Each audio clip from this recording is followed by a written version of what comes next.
Aquariums Fishkeeper Club. It's Saturday afternoon, it's maintenance day, so we'll get the maintenance underway. It's not really that much to do again this week, so we'll get all that done, and then it'll be the sit down and chat like it is usually. So thanks to everyone that's joined us. Hope you're all well. And I will just start by getting the water extraction underway. Just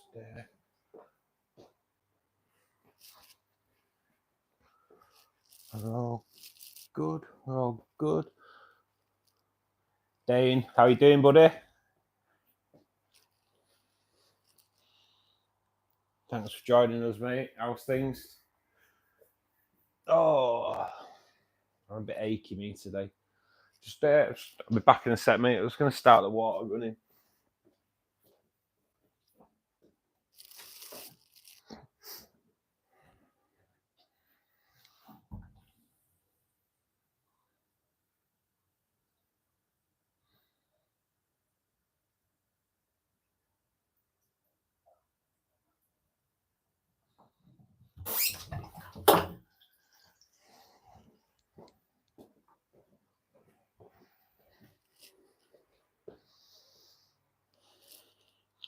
Got some new fish this morning. Nice.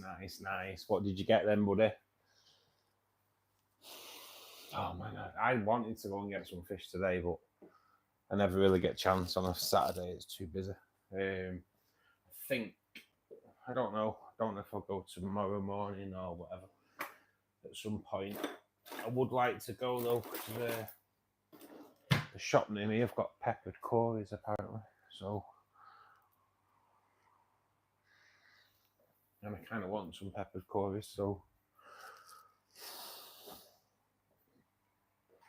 I should put it way down.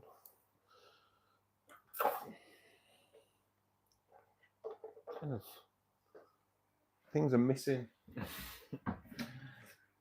Why is that there?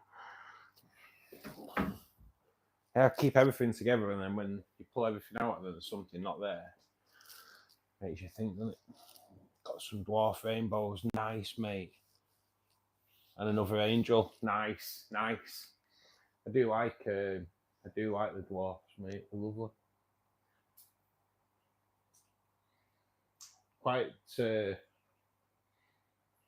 Quite busy all the time as well. What is your angel similar to the one you've got? Or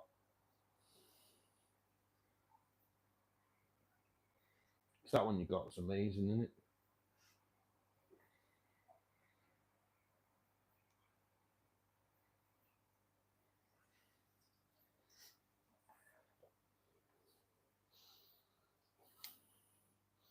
It's different. Nice.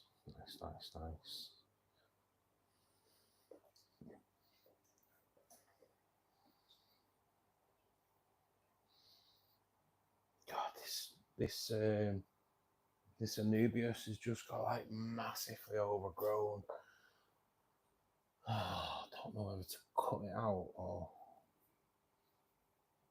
I'm gonna have to cut that out. It's proper thick in there. Crazy. Anubius seems to grow really, really well in my tank.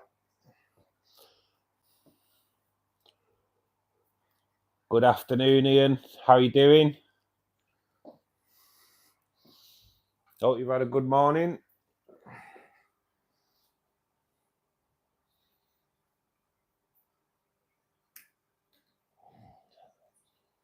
Oh my God, honestly, it's incredible. I've just got to be careful though, because there's a big rock in there, so I've got to be really careful.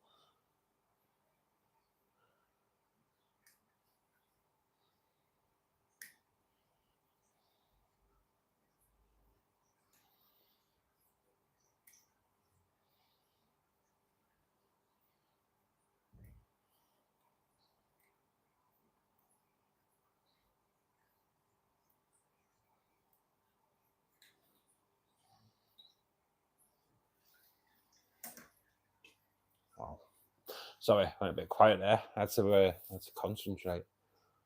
What's this? Evan, what it is it's like an aquarium keepers club meeting place. But today, I kind of do my maintenance. And then we have a bit of a chat and try and help people out that are learning the hobby the best we can. And sometimes even help people out that have been in the hobby for years but are having a problem with something. So that's kind of what we do. I'll leave it at that for now. So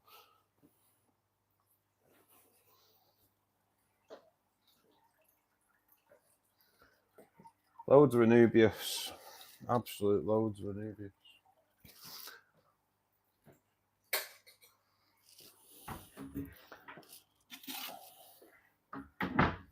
Also, if there's anyone in the Manchester area,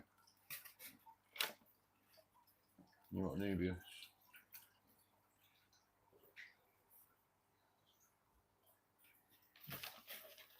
And that's a little bit of what I've got. And that's just what I've trimmed out of there, as you've seen there. Absolute crazy. I'm not happy with that look. I'm going to have to end up kind of redoing this tank.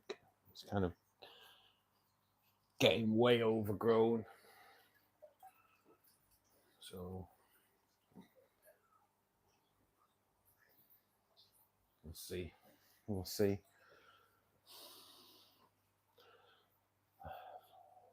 Oh, you're doing a bit of gardening. Nice, Ian. Nice, Ian.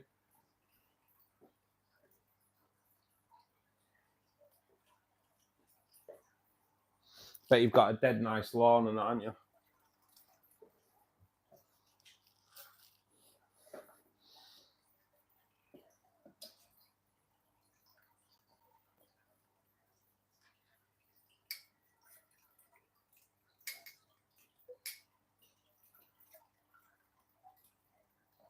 Something about lawns, mate, though, isn't there? There is. There's something about a lawn, a nice lawn. I don't know.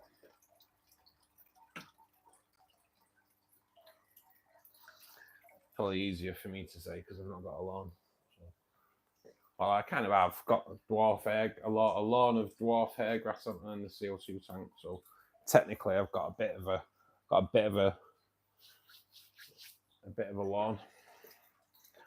Doesn't take a lawnmower though. Just me.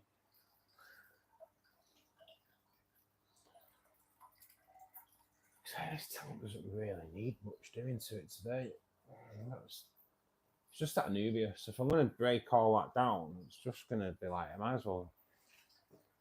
I don't know what to do. There's so much Anubius in there. It's kind of all overgrown, way too much.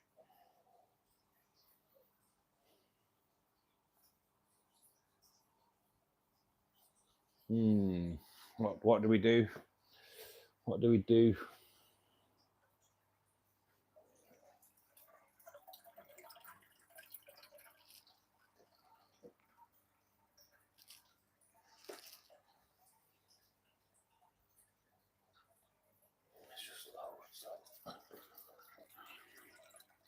It looks like there's not much to do, but if I did it now, it'd just take forever. Oh, yeah, I can't be doing that now. It's just it's grown in really well, mate. It's just because it's touching the glass there, and it's. I'll see how it goes now because they have cut a load back, so it was just like was touching the glass. It's kind of that bit just needs to be like. It's just like proper overgrown. It's crazily overgrown. Believe it or not, there's like is it dragon? It's not. It's like 3 big red rocks behind there that you don't even see anymore. So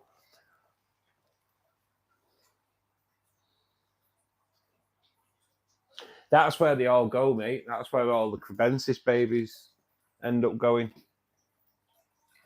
But yeah, we'll see how it goes now. I have cut quite a lot of it out. We'll just see how it goes from there. Because it is a big, healthy bush of Anubias. So it would be a shame to break it down because that side of the tank goes well as well. But we'll just see how it goes now. If it needs any more cutting down, I'll cut it down further. I'm always like, I always say you shouldn't be scared when you're trimming your plants back. But then when I trim my plants back, you do end up being a little bit like, I don't know, a bit wary of it. Even though you know they grow back. I think it's just hard mentally to kind of like cut back all your plants to have it and making it kind of not look that great for a bit. So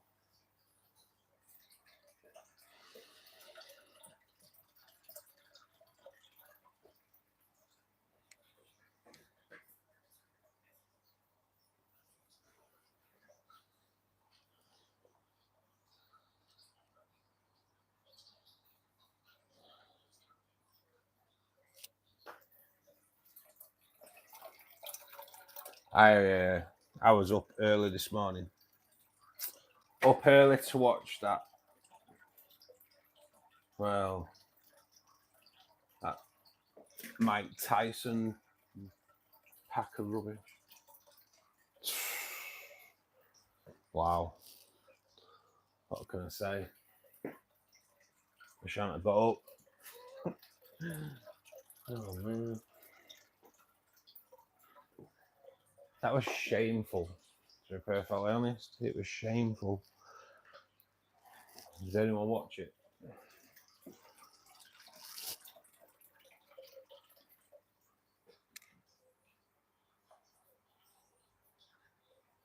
I actually don't.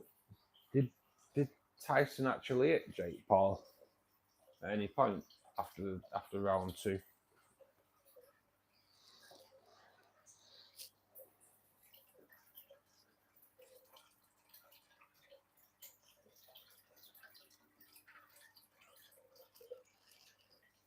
Fair dues though.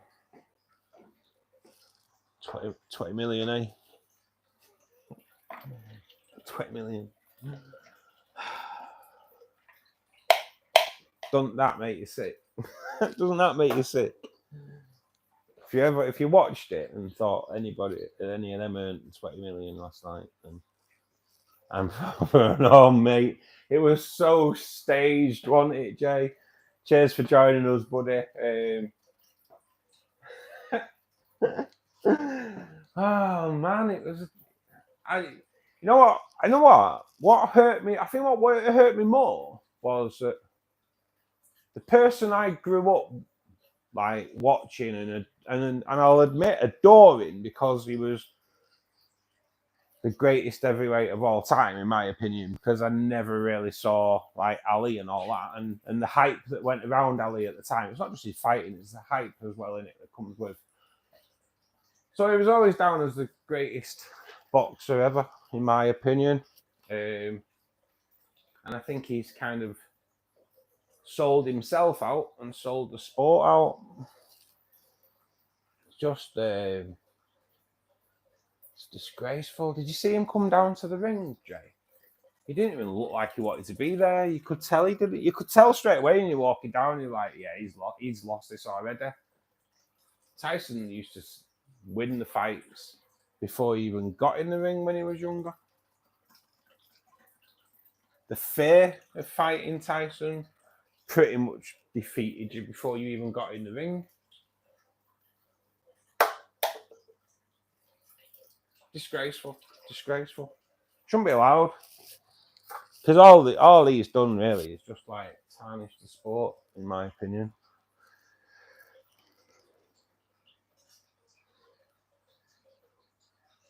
Yeah, he's proper sold out, mate. Proper sold out. It's disgusting. Disgusting. And like, yeah, he got 20 million. I'm pretty sure Mike Tyson could earn that 20 million in any other way pretty fast without selling out the sport that made him what he was. It's disgraceful. It's hard to say that, guys, because I adored that bloke. I thought he was awesome. Used to stay up to watch him fight as a kid and be disappointed if it went longer than a round because he just went in and just ripped people in half. That's what he did. I know he's 58. I know that. But them training videos they were putting out weren't anything like his performance, were they? In all fairness. Fishing Geek, how we doing, mate? Yeah, I'm doing good, mate. So just for those that weren't in stream last night, I Thursday morning, due to last Saturday's 5-hour stream, Thursday morning, qualified for full YouTube partnership, which is now what I am. So thanks to everybody. It was it's been a hard battle. So onwards and upwards now for sure. Hopefully. Antonio Rodriguez, how you doing, buddy? Hope you're well. Thanks for joining us. I know, mate. I know. You know what? Canelo, right? Why would Canelo even want to entertain that? I don't get it. What he's doing, though, mate. From what in my, I don't know. I don't know if they're all rigged these or not. I suppose you have to watch what you say. But they're kind of all, like, I don't know. Do they appear to be rigged?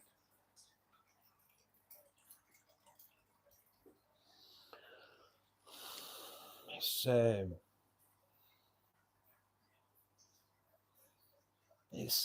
over 1 million at it. It's unbelievable, mate. It's unbelievable. I don't know. I feel disappointed, to be honest. Because the training video that got put out time and time again, seeing this super fast Mike Tyson that you think, oh my God, he'd even like take out Anthony Joshua like that. Look at him when you're on the training videos. And then I should have thought more about it, really. I'm 51 and I know how knackered I am. So, but, you know, don't get it. Don't get the training videos. Why put them out if you're nowhere near that? It's like...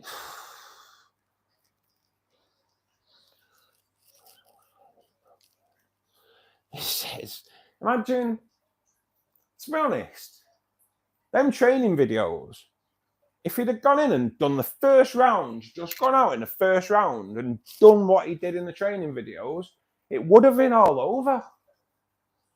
Them train, I don't know. I don't get it. I think it was more like tinfoil Tyson rather than Iron Mike Tyson. Joke.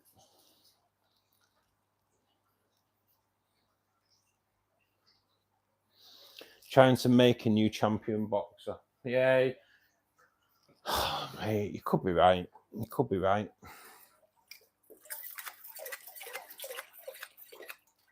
It doesn't, mate. It's mad, isn't it? It's mad. Don't get it. Nothing's real anymore, is it? Nothing's real anymore. You don't know what to believe anymore. No matter what.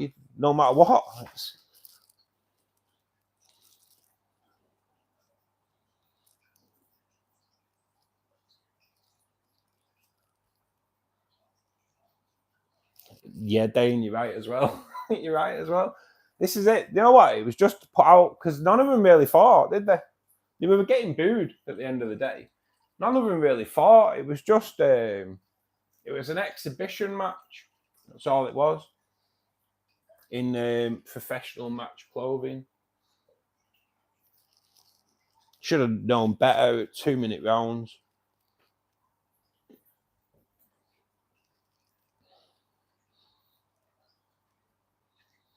You know what, Jay?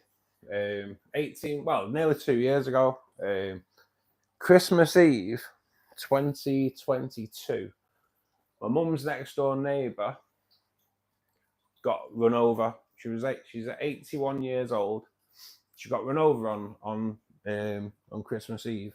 She got hit by a car I think was doing 35 mile an hour, and it drove off and left her for dead.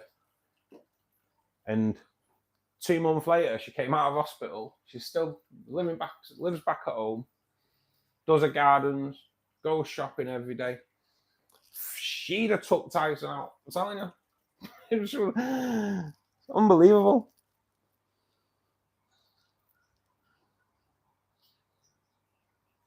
What do neon tetras eat? Well, mate, smaller foods. So if you're going to go live or frozen foods, things like daphnia, you can probably get away with brine shrimp as well, to be perfectly honest. The smaller pellets, flake, but try and maybe grind it up in your hand first. Like daphnia, baby brine shrimp. If you got your own hatchery going, do baby brine shrimp. Awesome, mate. Really healthy. Bloodworm would be okay. If you get frozen bloodworm, defrost it, chop it up. So it's smaller pieces. That'd be good if you want to breed them, mate. So, do you have any jellyfish? No, Robbie. No.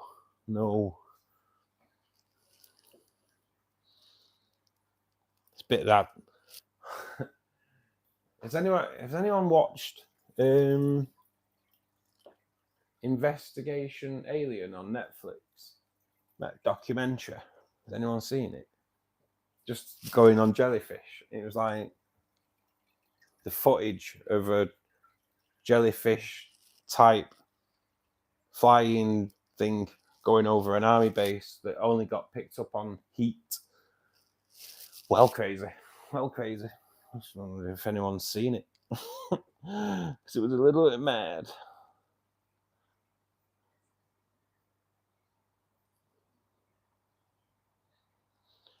Good afternoon, Pete. How are you doing, mate? Did you get any plants? Nice one, Jay. I just kind of give up on that idiot. There's always one. You know what, mate? I think he came in doing that last week as well. I think I stopped him last week. It's mad, isn't it? It's mad. In fact, no. Last week we were all right, actually. Last week, 5-hour stream and didn't have a single one in. But he has Roblox. I remember the name. Definitely been in before.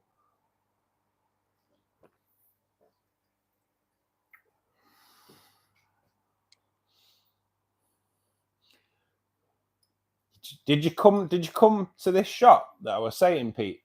Did you go? Just have to keep it on the water. I was like, oh God, I'm nearly there.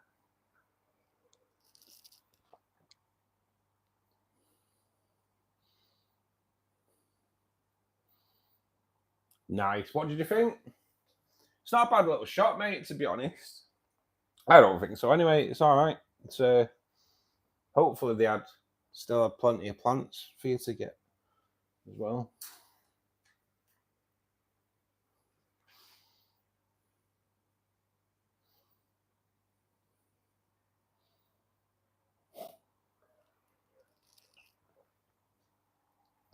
Let's turn that water off.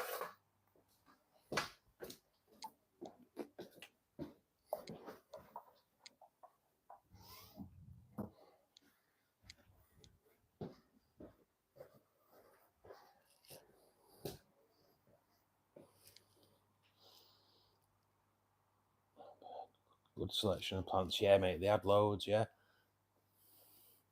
Yo, Ken, how we doing, mate? Yeah, just going to do the water changes on these two. This one's done.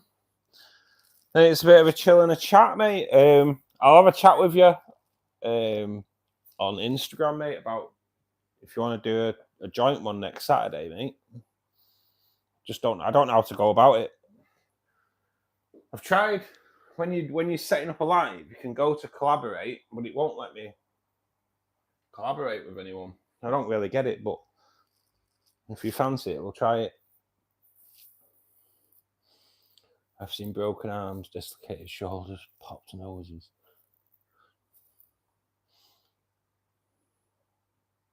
Oh, sorry, mate, I missed the first bit. I had to go back. Them UFC fights, yeah, mate. Yeah, they're something else, aren't they? The UFC fights are something else. And that's what I don't understand with him fighting the UFC fighters and beating them as well. It's like every fight is just seem like every knockout don't seem right. You know what I mean? When you've watched fights and you see people get knocked out, you just rarely you see someone take a punch and then just fall face first in the floor. It's just rare. Just I don't know. They all it's too. The fights that should be in WWE, not in not demeaning the boxing sport.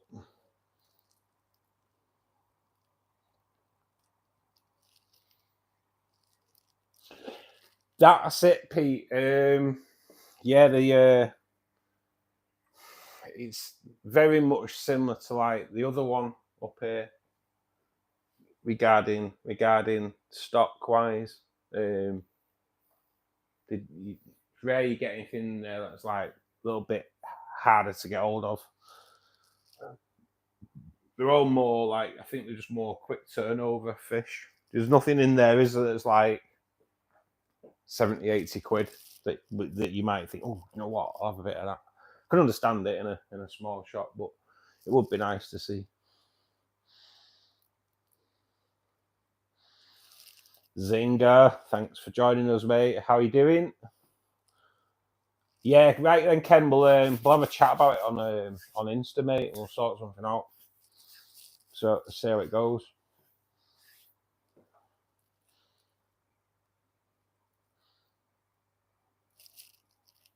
I believe it was, mate. I do. I believe it was fixed as well, Jay. It was a badly scripted WWE fight, mate.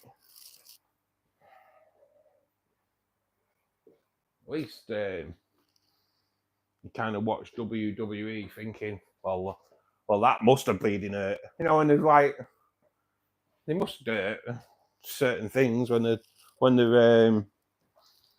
falling 20 foot onto the back. It hurts no matter what. It's gonna hurt, innit? But at least like you watch that and think, well, that could have hurt, but nothing on last night made me think, well, that hurt. Jake Paul's jab rocked Tyson. That was it for me. That was it. When that happened, it was like, oh, this is a joke. It's a farce.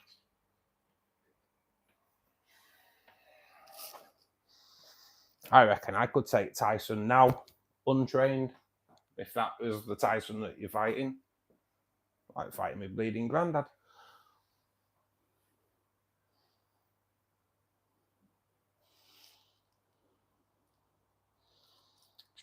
Myers, how you doing, buddy? Been watching a few of your shorts, mate, over the past couple of days as well. No, that's it, Pete. Nothing too special in there. It's sometimes nice to see that. Really, well, they've only just started getting like discus in there, but like, if did they have them red discus when you went in? Oh, geez, man, they were gorgeous, but they don't really do much, do the discus, to be honest. You could have a discus tank on a frame on the wall to get the same effect. They're beautiful, but they just don't really do much. Eminem has fallen. I've never heard much about Eminem recently, Jay. What's going on with him? He's a Fortnite skin now. Oh my god. Ah, they all kind of like sell out a little, don't they? Sell out.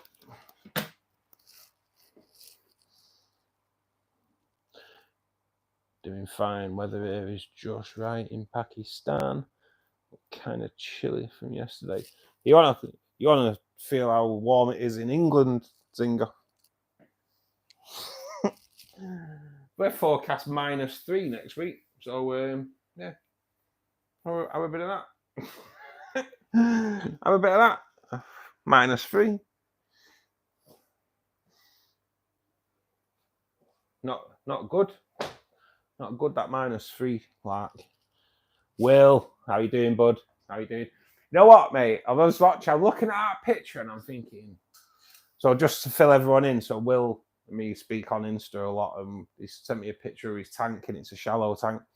But the picture, it's a 4-foot tank, but when you look at it, it's like straight away it looks 6 to 8 foot. It does, it looks 6 to 8 foot. And then like, it's like, Will, how long's that? 4 foot. What? I'm looking at him like, he's not. He can't be 4 foot, even like on the picture and how I try and judge the length of a tank. But it was the shallowness that just made it look super long. So, yeah, mate. So that's what we're going on about. Yeah, Will, that proper threw me out. It really did throw me out. I was like, what? But then I sussed it and thought, right, well, if it is 30 centimetres high, come down, it's right, it is 4 foot. But yeah, it's very deceiving on a picture, innit? When you just see it, you think, wow, that's super long. So now when you look at these pictures where someone's stood in front of a tank and they're saying it's 20 foot, it might just be an 8 foot shallow. It's just blagging you. Who knows? Camera never lies, but it does, doesn't it?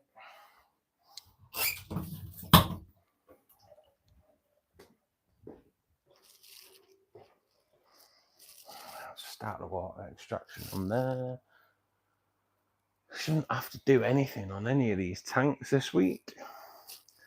I could do with doing the sponge filter on the rainbow tank, but I'm not doing that on stream because it means taking the lid off and just generally a lot of messing about. And then I kind of need room, and with all this out for filming and everything else, there's just not enough room.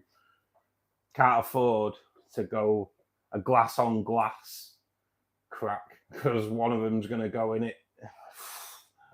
So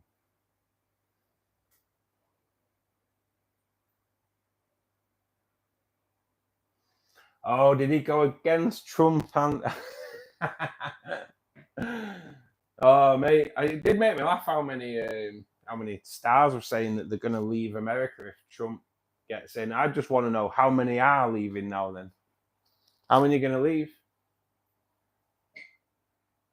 If they won't, I'll swap. I'd rather go to America than stay here. I'd rather have Trump in charge than Starmer. Caroline Anderson, thanks for joining us. How are you? Yeah, mate, them red discus Pete are awesome. They were stunning. They were stunning, weren't they? But it's just say they don't really do much, do they?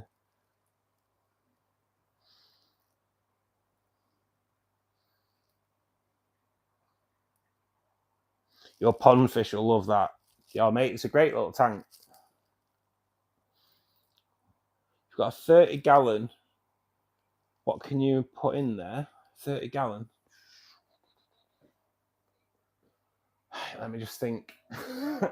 Let's try and convert it over a little bit into litres and all that. So 30 gallons, quite a decent size, isn't it? Well, how many litres is 30 gallons, someone? I mean, I can't convert it anyway.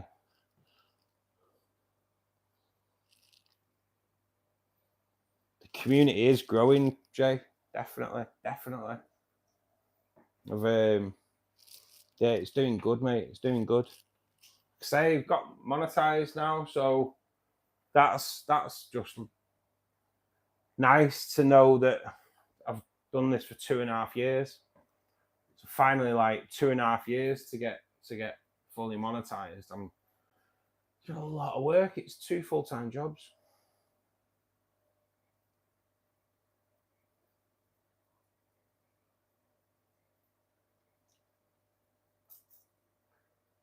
Yeah, having Joe Biden was bad. Do you know what though? I kind of felt sorry for him. One, because he's an old man, and when he went onto the wrong plane, I kind of think that his team sold him out there.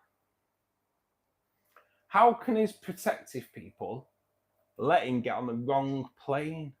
Answer that. I think he got sold out there. Kind of felt a bit sorry for him there. I'm never a fan of him, but you know what I mean? He was like, I think he just got proper sold out. Taking politics out of it.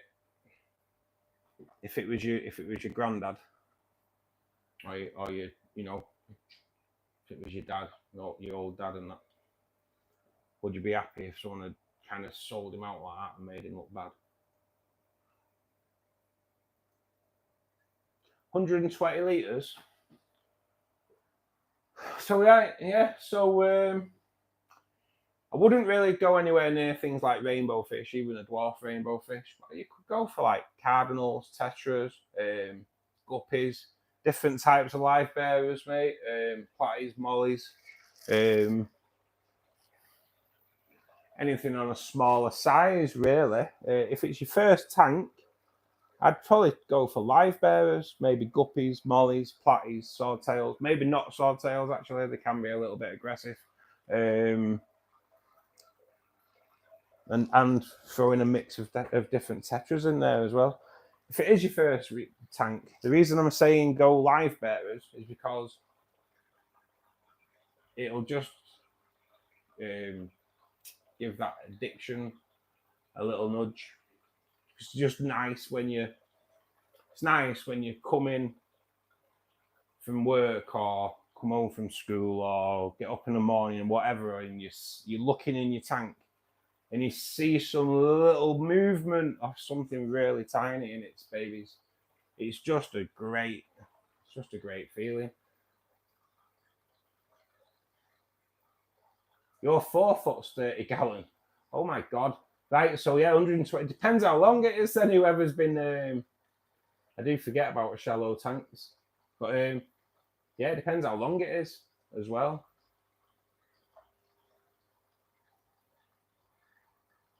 Trump's very close friends with Putin. That'll probably end the Ukraine war, mate.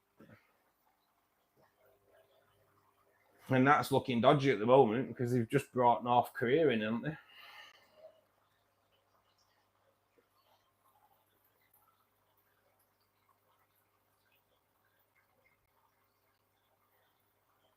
Yeah, Dane.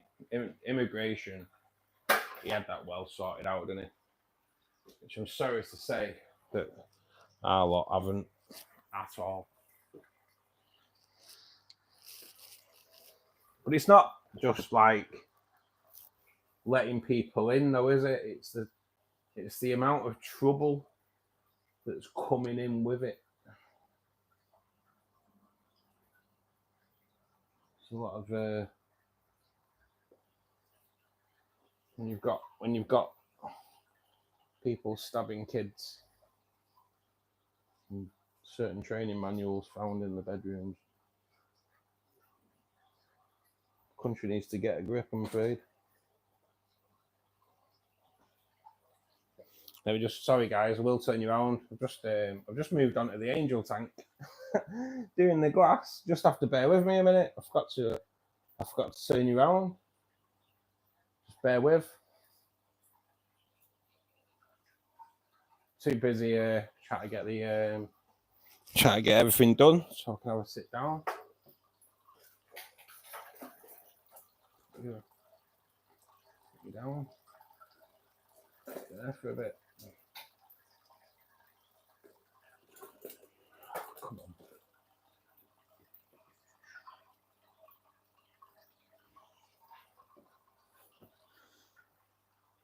There. That should be enough for this tank. Like I say, it doesn't need much. No plant trimming needs doing, and everything's fine. So, if anyone that's in at the moment, if you aren't a subscriber to the channel, just dink the subscribe button. It will inform you when we do our live streams. And it will inform you when I release my video, which is like Thursday afternoon at 3:15. Live streams are Monday, Wednesday, Friday at 8 p.m. British Standard Time and 2 p.m. on Saturdays, where we kind of do the maintenance and then have a bit of a sit down and a chat about everything. It is a fish-based thing, but as you can see, not all the conversation is fish-based, to be perfectly honest. I think last night, did we even discuss anything about fish last night? It was like everything else, wasn't it? It was like the way it was carried on today. So yeah, it's like a fish keepers meeting, but we discuss everything, especially like the boxing. It was supposed to be, we all got conned into last night. Angels, well, not these, mate. No, these are all like cardinals, so they grow a little bit bigger. But no, the angels have been all right. They've been all right. They don't. They've not attacked anything, mate. I do go for cardinals though, rather than neons.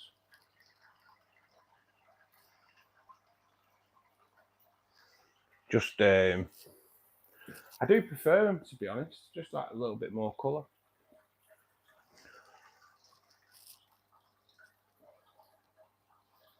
So I've been kind of dosing a little bit of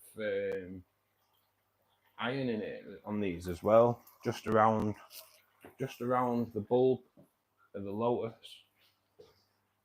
Just a little bit with a pipette, because apparently, so a few weeks ago, a guy called Jack's come in. He's not been in for a few weeks, but he was telling us like iron. He said when you dose it, you can actually see it because it sinks to the bottom. So kind of had the idea of maybe kind of pipette feeding it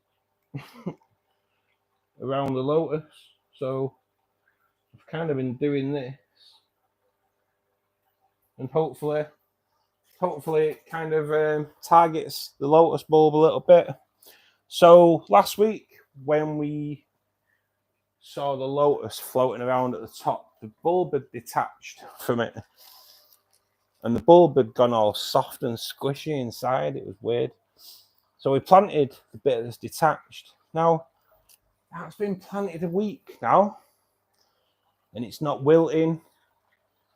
It's not dying away in any way. So I'm kind of hoping, it looks like we've been able to save the plant, and hopefully it'll just grow from there. Now I'm not sure whether it'll grow another bulb or it'll grow from a runner. 100% sure. We'll have to keep our eyes on that for sure. This tank just looks after itself. It really does. There's so much going on in here at the moment. I'm not sure about the baby cribs. Not sure if they're all in the... they were there the other day. They're kind of like down in the corner.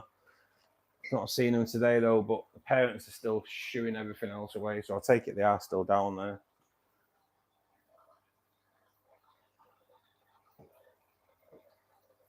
It's a bit mad really, because we've got some like semi-adult now cribs that have started appearing in here as well. So at some point I'm going to probably end up having to catch a few cribs, because we've got on, you can kind of see them in here. There's one that's probably about just over an inch.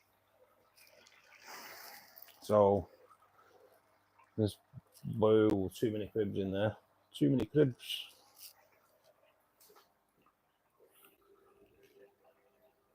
I think if you're not careful, you can be overrun by cribs. I think.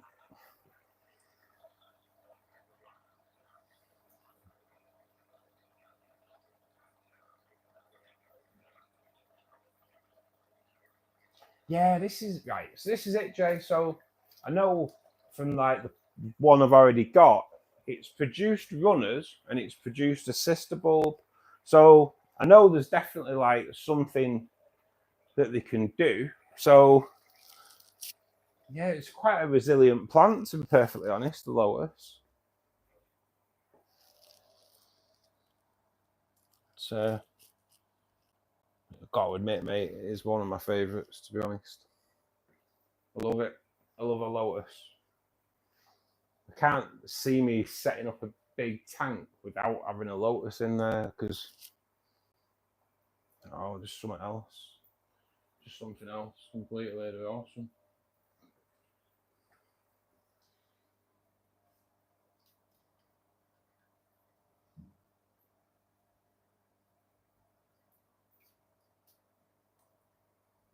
Not long now.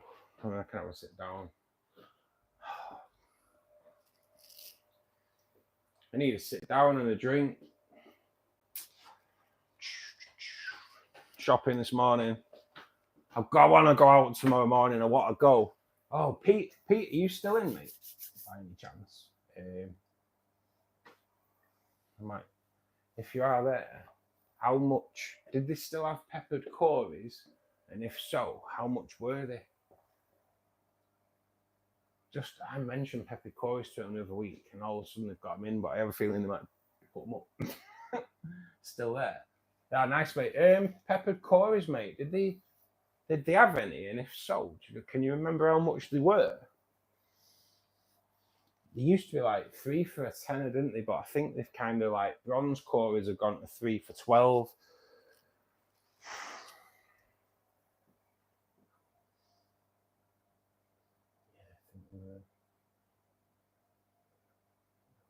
Wait, I'm gonna have to go. I will have to go up, so I'll go up tomorrow. I think get everything done. It's a bit dodgy today, anyway. Getting them today, we're doing water changes, but I kind of want to get a 6 for there, 6 for that. So I like. I'm a bit of a fan of peppered cories. So of all the cories, they're just like, don't know, they're always my favourite. Get a little different colours glistening off them. They're amazing. Although I was looking at some of the cories that Trot cut off, and I was like, oh my god. I think they are around about 3 for 12, aren't they? 48 quid.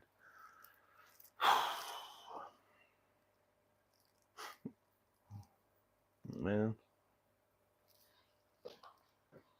But I haven't seen him for 18 months at least.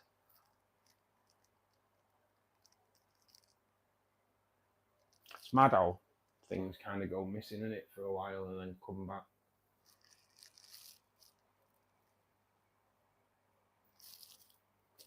Not sure about the Sag, you know. Sag seems to be like fading away a little bit. It's a bit of a worry.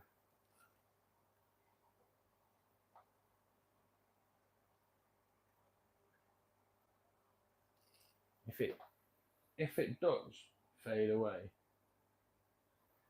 I'm gonna just do it with some of these little. Just gonna spread these out because they kind of carpet quite thick over time. But everything I try and carpet on this tank because it's low light.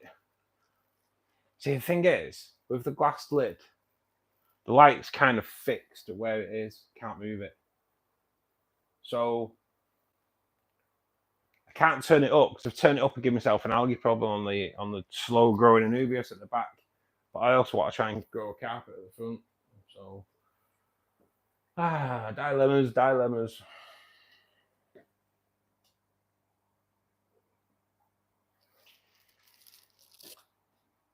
I thought the Sag May. I thought it was doing all right at first, but it's not doing that great.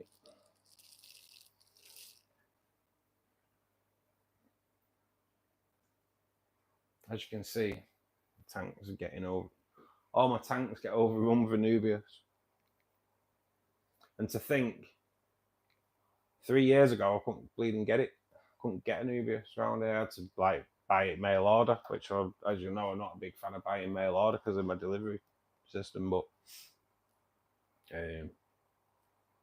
yeah, now I'm overrun with it. And that, believe it or not, that is mainly because of the CO2 tank. The Nubius grows pretty rapid in a CO2 environment. It's pretty incredible, to be perfectly honest. For something, you know, that's slow growing, it's pretty fast with CO2.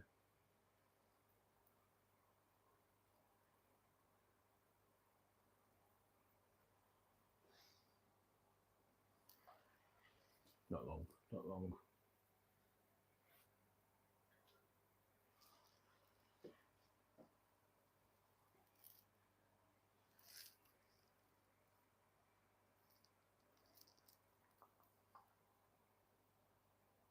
So if you are at the moment, guys, and not a subscriber to the channel, if you could just click the subscribe button. Notification button will tell you when we do the live streams, which is Monday, Wednesday, Friday at 8 PM, Saturdays from 2 PM. And they also launch a video on Thursdays at 3:15. I have launched a video this week, which is a promotional video for Haiga, which is a ultra quiet air pump. It is running in this aquarium. So the air bubbles that you may be able to see is all come from this Haiga air pump. So yeah, go and check it out. If you are sick and tired of having a noisy air pump just doing your head in, then take a look at the Haiga because it's silent. So yeah, check out the video. Check out the video. And that is where I'm going to take the water to. So happy days, kind of turn the water off and just change the setup a little bit, and then we can have a sit down. Knackered today. Yeah. You know what? The mad thing is, right? And I am blaming you as well, Pete, for this. So so this morning I wake up and I kind of like, I had no intentions of watching the Tyson Jake Paul fight. I just thought I'd watch it when I get up. So but I'll be honest, I do want to watch the Katie Taylor fight. I really do. I really think she's a great fighter, Katie Taylor. So I kind of wake up in the night and I just think, I look at my phone and you, Pete, had messaged about the Katie Taylor fight being a great fight. And I was like, oh man, I'm gonna get up. so yeah, I kind of blame you. But yeah, I do want to watch that Katie Taylor fight though. I will watch that later on. But Tyson was a shambles. Right, guys, I'm just gonna put you there for a second, and then I will bring the chair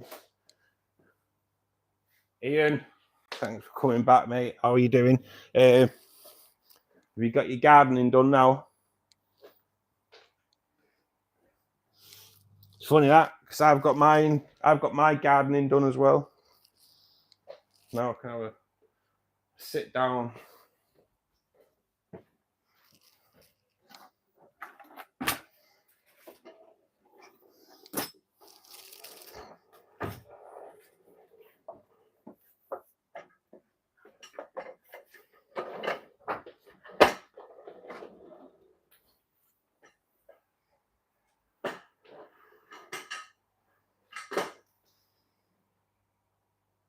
Yeah, I'll be honest, Pete, I don't even know who won it. So yeah, I'm kind of she's awesome, isn't she? So I'm just gonna get a drink, guys, and then I will be with you. So yeah, I've tried to stay away from finding out any results, which is pretty hard in this day and age, isn't it? Especially when like people like me go on Facebook slagging Tyson off. So yeah, doesn't help, does it? So I still think he sold out though.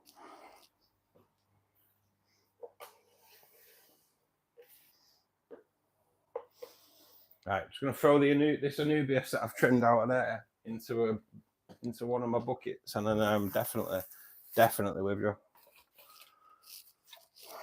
Wow. I've just got way too much Anubius. God, it's mad. It is mad how 3 years ago I couldn't get it. Couldn't get it for love nor money, honestly. It was like getting rocking horse poo. And now I could sell it to Tropical.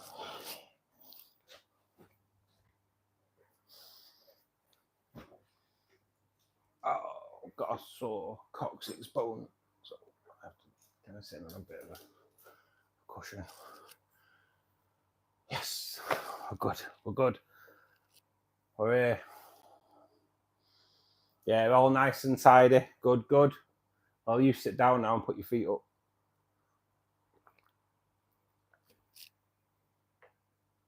Wow. So, like, out of everyone in here at the moment, what is your favourite Corey, really? Because there's loads of different ones in there, but I've got to admit, the cheapest one of the Peckards, I love them.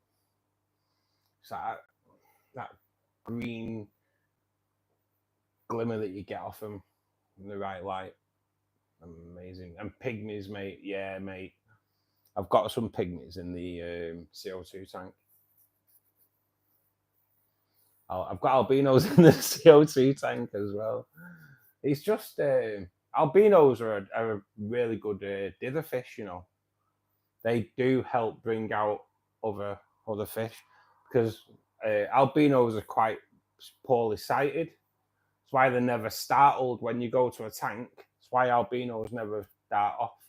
But if you've got a load of fish that dart off, stick albino corridoras in, all of a sudden, it takes a little bit of time, and they start thinking, why aren't they darting off? There's no, if they're not darting off, they're not worried. Fish don't know albino corridors are blind. That's the beauty of it. Guess what I'm smoking this afternoon for tomorrow's dinner? Oh, come on, Ken.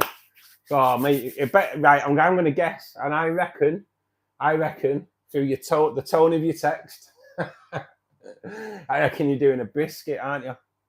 I reckon you're doing a brisket because you know that I would love to do a brisket, or just to be sat there while you do a brisket, and I just want to eat some burnt ends and some proper nice brisket. I have a feeling it's brisket. I'm going to go final answer, brisket for £1 million.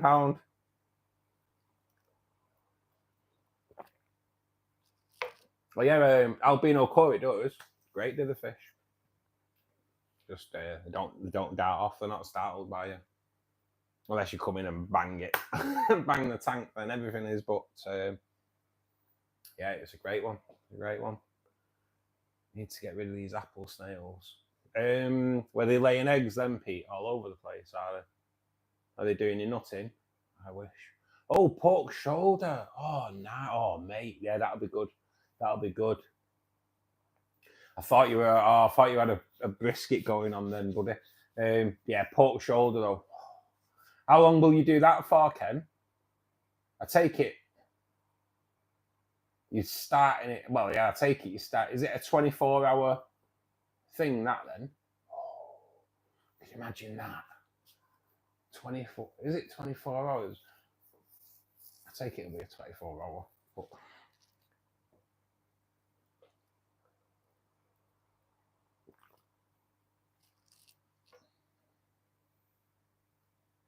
Yeah, that's it. They'll take them off you, you know, Pete. That complete aquatics would take it off you. Well, that and they would take them off you. Now, there is a Facebook group called Little Breeders. That's quite a good place for like passing things on. 20 to 22 hours. Oh, mate. So, what's like the regime for that, mate? Over the next 20 hours, what's the regime? How many times do you have to do stuff to it? And what do you do to it? That was because I take it you can't just put it in there and leave it, do you? I take it I've watched the first series of this barbecue program on Netflix, and they're like wrapping them in tinfoil and all kinds of things. It interests me, it does. Just can't do it here. Let me try. On Facebook. Yeah, you'll soon be able to move them on, Pete, won't you? You'll soon be able to move them on. A couple of hours to rest. For the most part, it's put in the smoker and forget. What kind of wood do you use in your smoker, Ken? Sridhar, thanks for joining us. What do neon tetras eat? Everyone's asking this today. Everyone's asking this today. So we're looking at things like daphnia, either frozen or live. Probably better off doing frozen, mate, unless you do your own daphnia. Because you transferring a good few amount of parasites to that live stuff if you're not careful.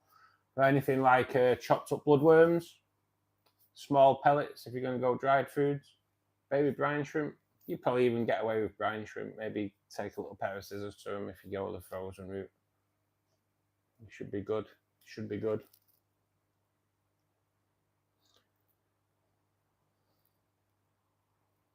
Message just come through that someone subscribed to my channel. So if you're hiring at the moment, it gives me a bit of a plug. If you're hiring at the moment and you're not a subscriber, please dink the subscribe button.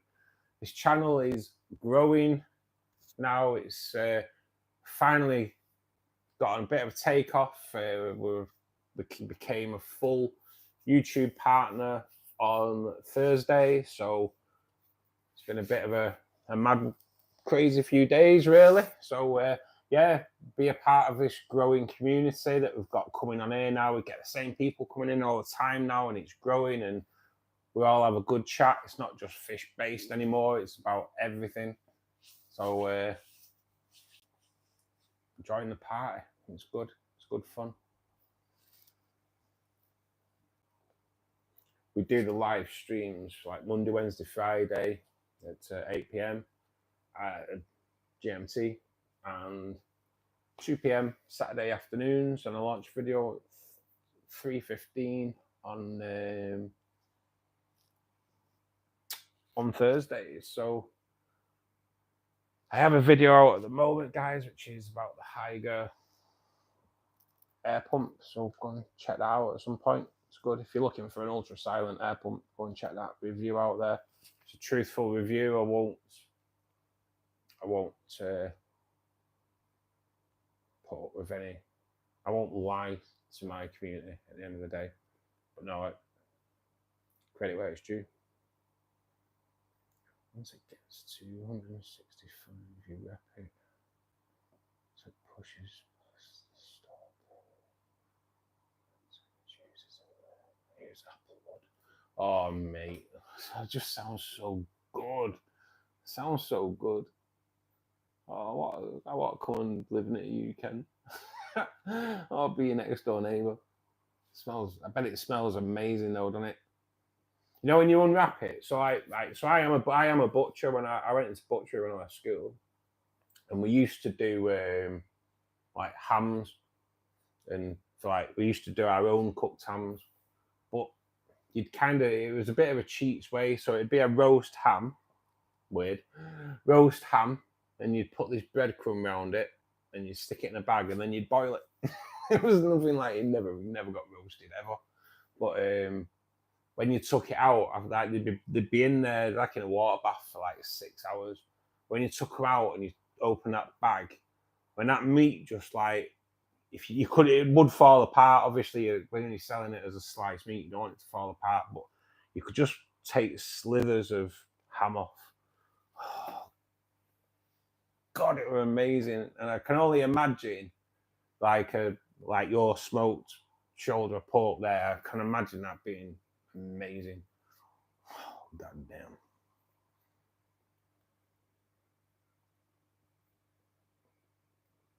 You spray apple juice on it every hour. Oh my God. I know, me and Jay are like, oh. Proper Homer Simpson moment.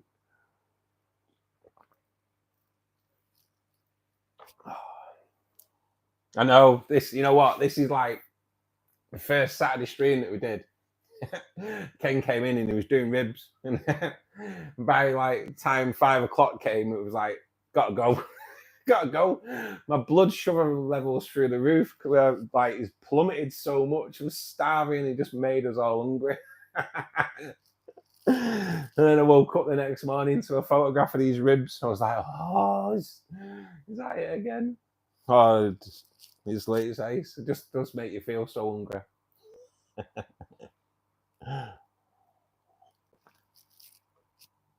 Honestly, Ken, you in England, mate, you don't really get barbecue weather. It's just never do. Oh man, you just end up getting washed out. I remember once my mate had a barbecue on a Sunday afternoon, and I was stood. He was doing the cooking, and I was stood with a fishing umbrella.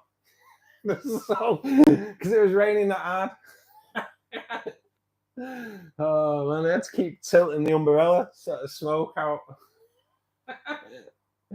Oh man, that's British barbecues for you, mate. At its best. That's British barbecues.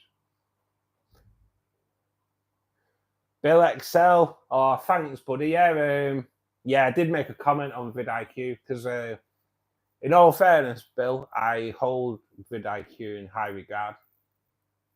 I think the tips that they give out are really good, really good. I think anyone who's got a YouTube channel needs to like sign up to vidIQ. I don't use their app because I believe you have to pay for it and I can't afford it. But in time, I think I probably would sign up to their app as well because I believe it just helps you out so much and the videos help you out. So no, thanks for coming over, Bill. It was Thursday we got made full YouTube partner. Barbecue and smoking is completely different.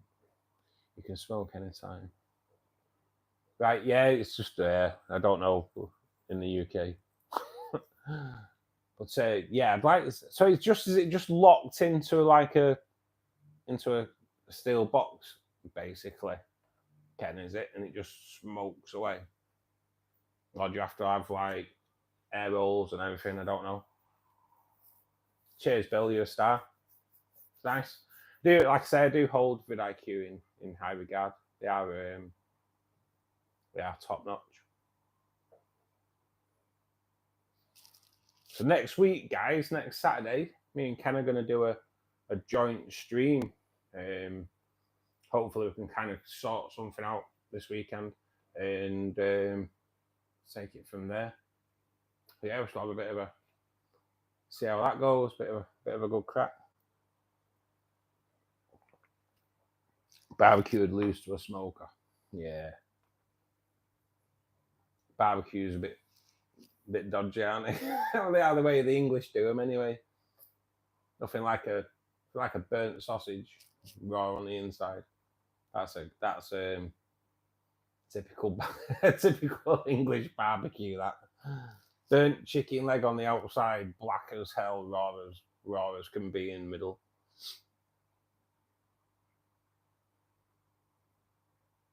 Yeah, it's like a horizontal metal barrel.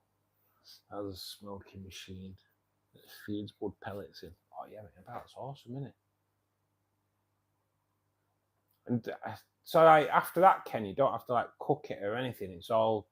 Is there some heat involved in it then, Ken? Is that? I take it there's some heat involved in it. Something I've never really done or even really seen smoking like that in depth on how you actually do it. If you use barbecue gas grills, my friend has a smoker. His smoker beats anything. Yeah, I'd love to have a crack. I know they do that with Ninja wood thing, don't they now? That I'd like to crack it out, but that's another one. It's an outside jobby. Just where I live, I won't be able to do it outside of it. Some of those scallion will be running down the road with me tea. Nothing wrong with a good old British barbecue, I know, mate, innit? You just book the week off work. That's it. Just eat round the raw bits. It's all right. It's pretty well cooked. Just eat round the raw bits.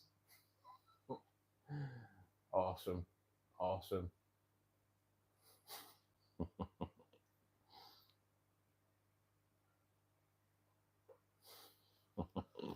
Don't blame me, Jay.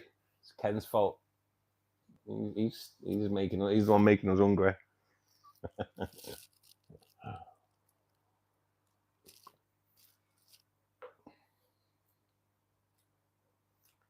Finn Diaries, how are you doing, buddy? How often should I change my water? Oh, mate, this is a barbecue channel, mate. No, I'm only joking. How often should you change your water? Well, it's one of those, mate. It's a very, very highly contended. I'd say do a 10%. Well, depending on what fish you've got in there. Just let me just finish off the rest of the thing. I have platies and guppies and a few shrimp. Oh, right, okay. Right, it's the shrimp thing, isn't it? It's a shrimp thing. So shrimp, technically, you don't really want to do many water changes of shrimp, mate, because they like the stability.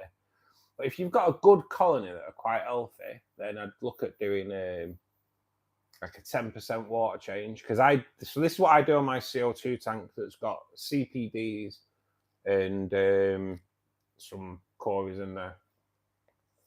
I do 10% every week, but there's neocaridina shrimp in there as well. So I'll take 10% out, no problem. But then I just let it go back in over an hour or so with a little bit of airline tubing so you can drip the water back in at a little bit slower rate, just not to shock them, mate. So that's what I do. But yeah, to answer your question, 10%, just put it in a lot slower than you take it out due to your shrimp.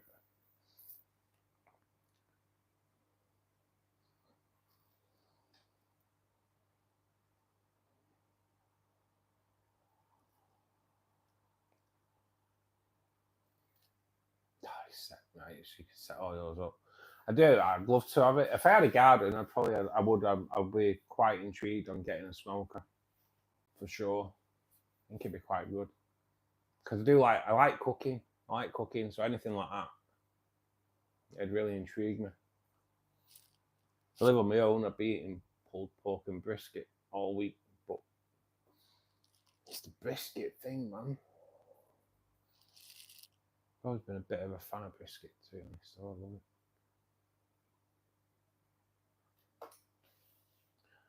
Finn, I'm a type of person that never does water changes in my planting tents. They've been running for years. There you go, mate. This is what I say. It's one of those. People do, people don't. Yeah, I like doing a water change as well. It just gets you a chance to have a quick look around and make sure things are fine. But it's one of those, mate. Depends what you've got in there.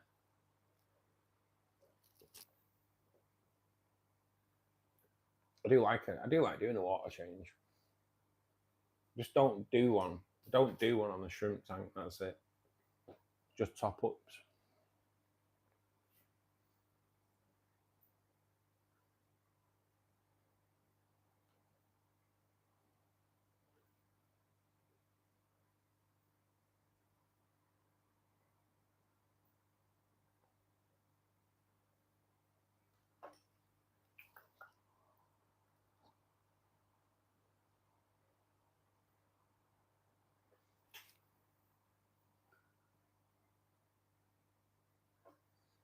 So yeah, have you ever done a stream before, Ken? Just I don't know how to do the link. There is a collab, like I say, there's a collaborator bit, but when I tried doing it to see if I could connect to Ron, it wouldn't. It's like it wouldn't do anything. I want to rip down 3 tanks and redo them. That's what I'm thinking with the rainbow tank, mate. I am considering it. I'm running about to. I've just read that anyway. Substrate is 5+ years old. Yeah, mine's like it'd be like 3.5. It's just, well, it has, to be honest, it looks a bit better now. I've trimmed all that Anubias off the glass. It's kind of it just gone a little bit crazy in that corner. I haven't just figured out. We could have a good conversation. Yeah, definitely, mate. It'd be a good laugh. It'd be a good laugh. I'll be honest, it's one of them. You just sit here and just end up waffling away like you do. But yeah, we'll sort it out this week. Like I said, I did try with Ron. I'll just have to try again and see what the score is. It might. I don't know if it, I don't even get it. I don't know. It says like, who do you want to? Last time he did it, it kind of asked you. It wouldn't pick him up. So we'll have a look. But we'll have a chat about it on Insta. Get it underway. So it's just a shame. You'll probably be there smoking something, and I'll be not smoking anything. I'll be just like looking at whatever it is I've got out for a quick tea for when I finish doing the stream. It's kind of what dictates what I have on a Saturday. Oh God, I've kind of got this peach apple tea, and I've kind of become a bit of an addict. We'll sort something out, Ken, I'm sure. Brian Crown, good afternoon, buddy. Thanks for joining us. Hope you are well. Welcome to the Fishkeeper Club. We've got a selection of people from all over the world, mate, with all kinds of different knowledge. And we don't just discuss fish anymore. We discuss a bit of everything. It's good. I hope you enjoy it while you're here, mate. Hopefully you stay. Click on the subscribe button. We go 4 days a week where we do the Fishkeeper Club. Monday, Wednesday, Friday at 8 p.m. and 2 p.m. on a Saturday. I do a lot, and I do a video on a Thursday as well. But we discuss all kinds. It's a Fishkeeper Club, but today we've been discussing boxing, pulled pork. So stay around. You'll no doubt you'll leave with an appetite because we're all blooming starving already.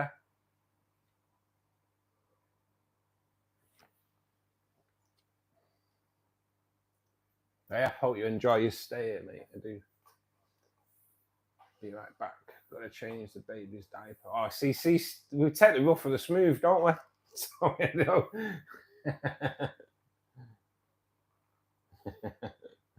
Them bloody wives there. No worries, mate. You do what you've got to do. I'm gonna pour another drink.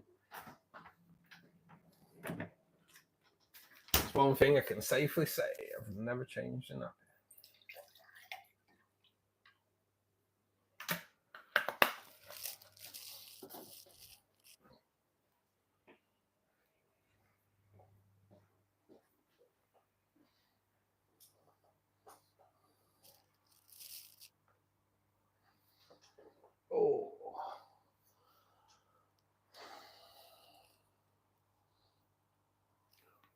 Oh, god damn. You know what? I'm nearly losing you guys. I haven't even I've not plugged you in. It's charge.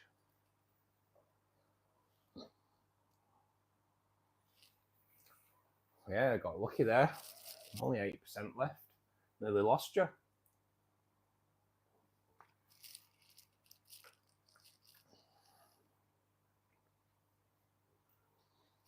So it's weekend. Has anyone been out and bought fish? this weekend? Or have I got any plans? I know Pete's been and bought some plants. Did you get any fish there, Pete?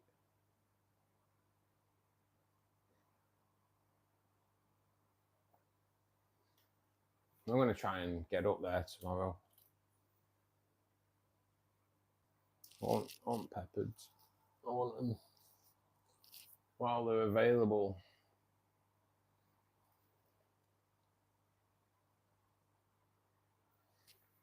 Cheers, Jay.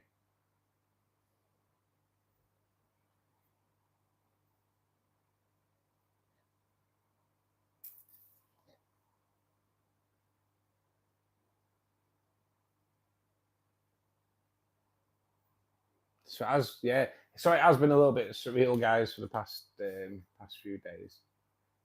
I finally got YouTube partnership up and running, so it's been a little bit surreal, to be perfectly honest.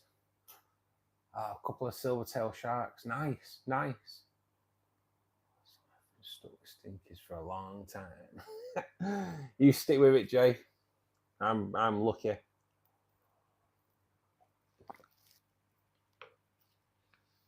Someone had a go at me once because I said I was blessed not to have children on one of my videos, and someone had a go at me in the chat about it. It's like, wow, chill, dude. I don't know. I suppose what some people get touchy about.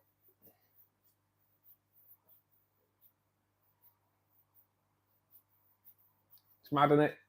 Mad. Honestly, it's everything going on. I do make you laugh. I try. I do try. Charlie Nolan, how are you doing, buddy? Hope you're well. Hope you're having a good Saturday.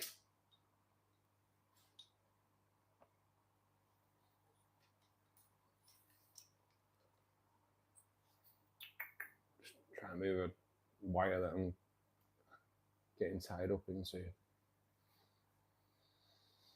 Wow.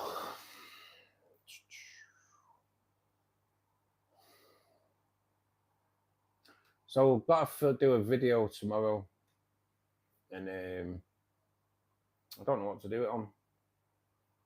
What should I do a video on tomorrow? Can you tell me the stocking in the tank behind me? It's beautiful. I will, Charlie. Yeah, I'll tell you what I'll do. I'll just give it 10 minutes, and I'll do a tour. I'll do a little tour. There is a tour available on my channel anyway, mate. A recent tour. But on the tank behind me, mate. So it's a 300-litre Aqua One. It's there's 5 angelfish in there. 2 breeding pairs.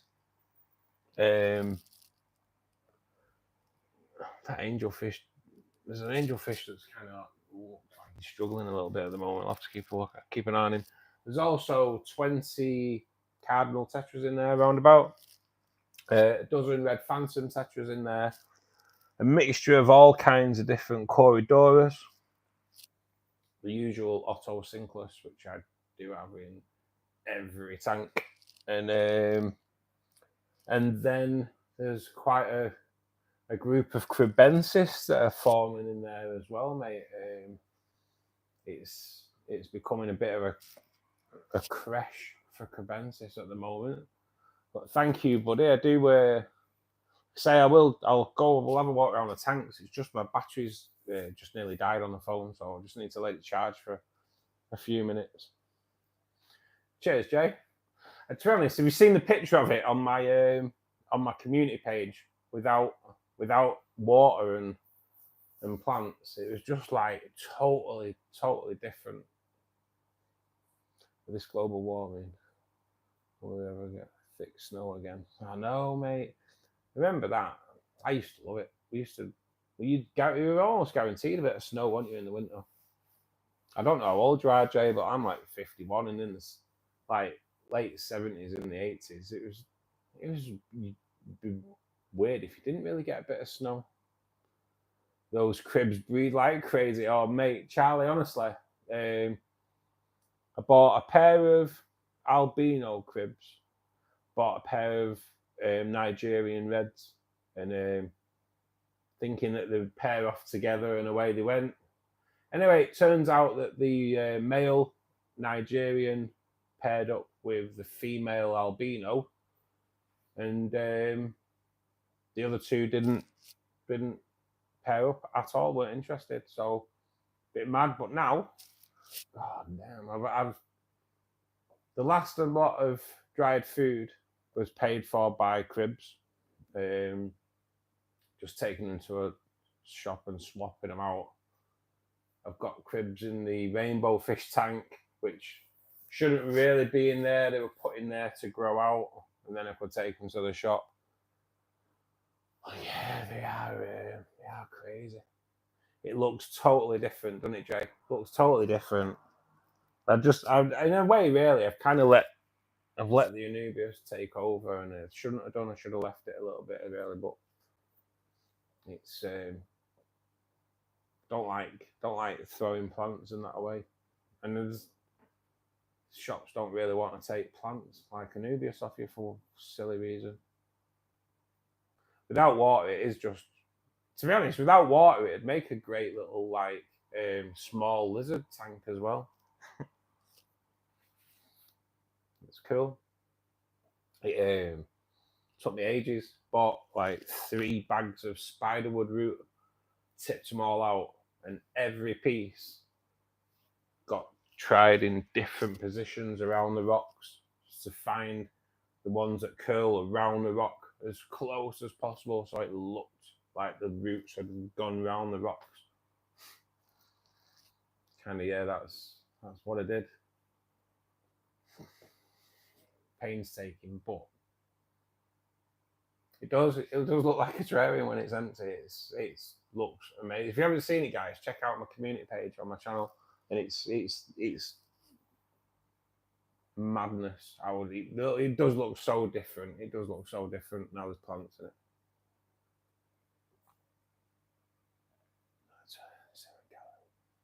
I'm trying to get peacock woodchuck trio.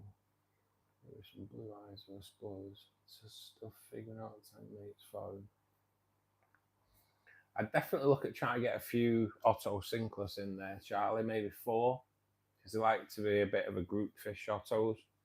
But they are like ferocious algae eaters as well, mate. So you just have to keep an eye on that. May need to feed them a little bit of cucumber now and again, or anything green in the diet. But yeah, mate, any Rasboras. I'm a big fan of neon green Rasboras. I love them. They are like, don't know, they're up there with my favourite fish, to be honest. My water's a little bit hard. 13 GH.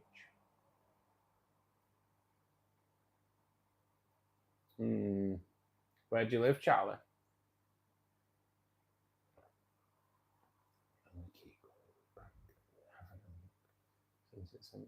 It's impressive. Yeah, no, mate. I'll be honest. Kind of got lucky because something happened with my phone and I lost all my pictures, because I had like pictures of the rainbow tank when it was first set up and everything. And I lost everything. And luckily, I'd sent my mate that picture. Otherwise, I would have lost that picture. I would have been gutted. I was gutted anyway because I lost a lot of it. I lost a lot on that phone. But yeah, I kind of luckily got that back.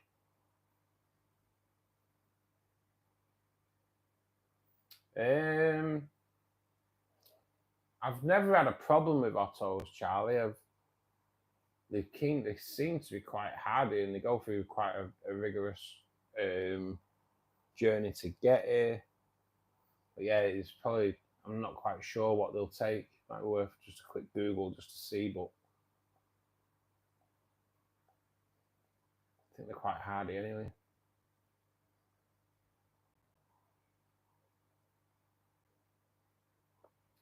You know what, Dane? I'm not. I kind of did a fishing cycle, mate, when I do mine.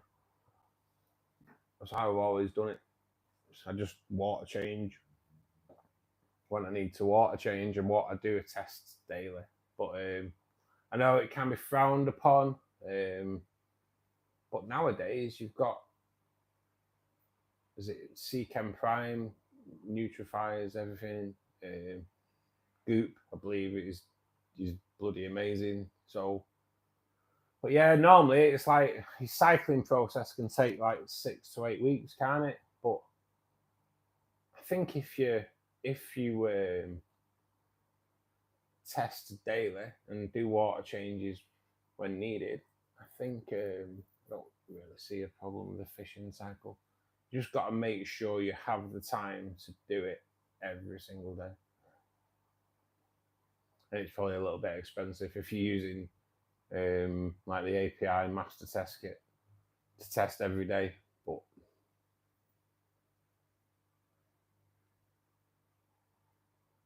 yeah, Prime, it just detoxifies everything, doesn't it? So you're all good. I've never used either of them though, Dane. I am a bit of a fan of Seachem stuff though at the moment. From what I've used, you know, I kind of like it. Garlic guard smells amazing, and I'm using potassium and iron at the moment in the CO2 tank, and I've been kind of dosing iron into the onto the lotuses as well, see if I can get them redder. And yeah, I kind of like it. And I've got Seachem root tabs in the rainbow tank, so we'll see how they go. The lotus seems to be reviving through them, so that's good. The rainbow fish have stopped eating the lotus as well, so that's good.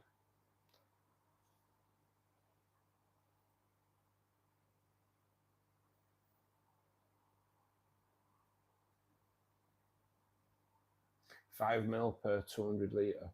So you don't use that much then, do you? Really?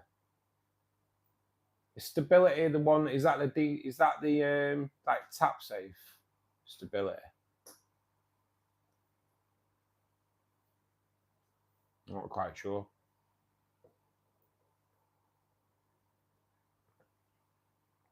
Stability is bacteria. Ah, right, okay. It's yeah, I've never used it. Bacteria. I've always used Fluval, and the 1-on-1. So that tank that we're discussing, the one behind me, when I set it up, I won. I think it was 2021, maybe, or I think it was 2021. I won. It was either June or July's Aquarium of the Month for Maidenhead Aquatics on their webpage. And they send you 90 quid's worth of different products that they supply. And they supplied me this beneficial bacteria. And when you open it, oh my God, it just stunk of rotten eggs. But, oh God, it was good. It was good, but it stinks. And you open it and you're like, oh my God, you can't use that, surely. Read the bottle and it's like, no, it does actually stink like that. But yeah, it's amazing. Prime is their tax safe, right, okay, well, yeah, it's something, like I say, I've never really used it. I've just the iron and the potassium and the garlic guard, that's the only thing I've ever used. I have used Purigen, but saying my feeling on Purigen anyway, I've just never really noticed any difference on it, so I'm not sure if it works or not, to be honest.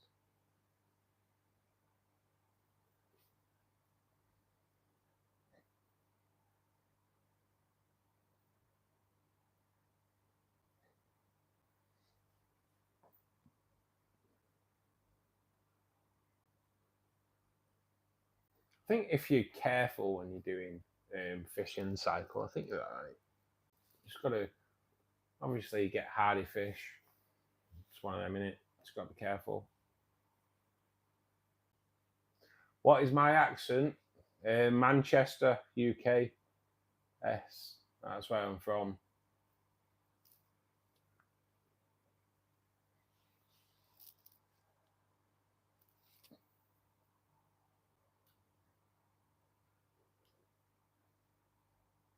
You love the stone roses. Nice, mate. They are good. I am from that era as well, mate. I'm from that Manchester era.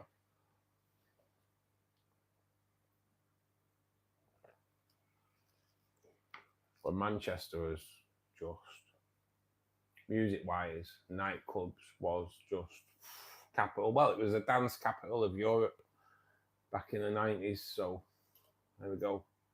Keeping it real. I was so tempted to get some Bosemans today. Oh yeah, you should do. Should do, Dane. They kind of like, that's why I fell in love with rainbows. It was the Bozeman that I saw in the Amazon Aquatics in Wigan. And yeah, Bosemans. I've got 8 Bozeman. I've got 4 male, 4 female. So they're kind of like the dominant species of rainbows in my rainbow tank, and then blues, Susies. But yeah, mate, them I noticed actually, mate, that they have park and sonai as well. Now they are spectacular. I did have 2 park and sonai because that's all I could get. I had 2 park and sonai, and so I don't know what the problem was, but they both passed away on the same day. So it had to be. I don't know, because I tested the water and everything, so there was no water issue. But for both to die on the same day says there must have been a water issue, but I couldn't find one, so it's a bit mad. I know I've just moved you back a little bit because I can't keep still, as you noticed. I can't keep still, and I put a towel down on the floor so I don't back my chair into the tank. Only problem is the chair's touching the tank. And now that is not what I want to do on a live stream for sure. I smash with the tank behind me with my chair. That would be a disastrous fish club meeting. Just totally wreck the place.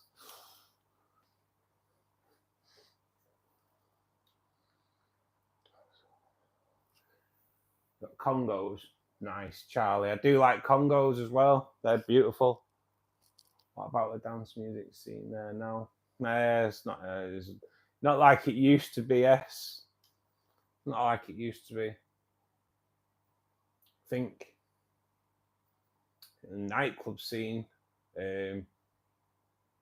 sad to say, kind of feel like the nightclub scene was a little bit murdered off when they stopped people smoking indoors. Stopped. Well, it kind of killed the hospitality trade, that, in my opinion. And as for music, well, Oasis are back. Oasis are back. Hey, mad how all these like 90s, 80s and 90s bands are coming back at the moment. It's a revival thing. Crazy. You're back. Oh, mate, it was a nasty job that. Was you elbows deep in that, Ken, or what? You had to see the wife off to work. Well, this is what we like to see, Ken. You get the wife out working, mate. You chill at home, wife at work. All good. Got it sussed. At least 8. Nice.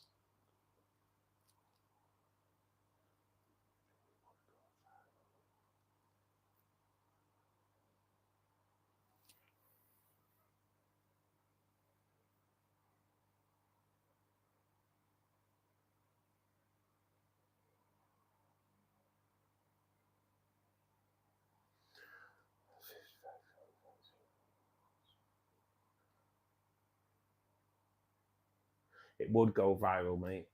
Not for the right reasons, though, would it? Imagine it. Oh, you know what? I'd end up putting a GoFundMe page up and probably make hundreds of thousands of pounds. No, I'm not doing it. Oh, mate, imagine it, though. It'd be a nightmare. The worst one to go would be the rainbow tank. If the rainbow tank went, that'd be the worst one to go. Because I think the water would then attack this, and then that'd go.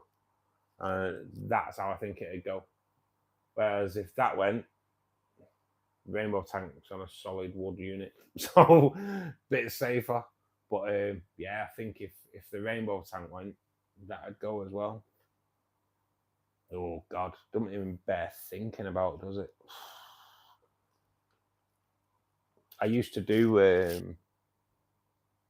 like insurance assessing years ago, and I for like flood and fire damaged buildings, and I went to a house that had been flooded by a fish tank that had burst. And you think oh, there won't be a lot of water, but when you go there, it's like, oh my God. Especially if they had these did have like a pitch flooring, so it was waterproof flooring, so I just sat there sliding like 300 litres of water, just flooded the entire ground floor of the house. It's like, no, madness.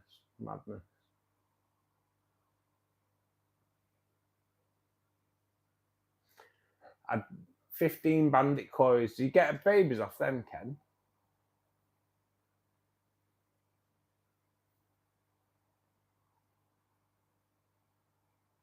Nothing is as it used to be. Yes, no, you're right there, mate.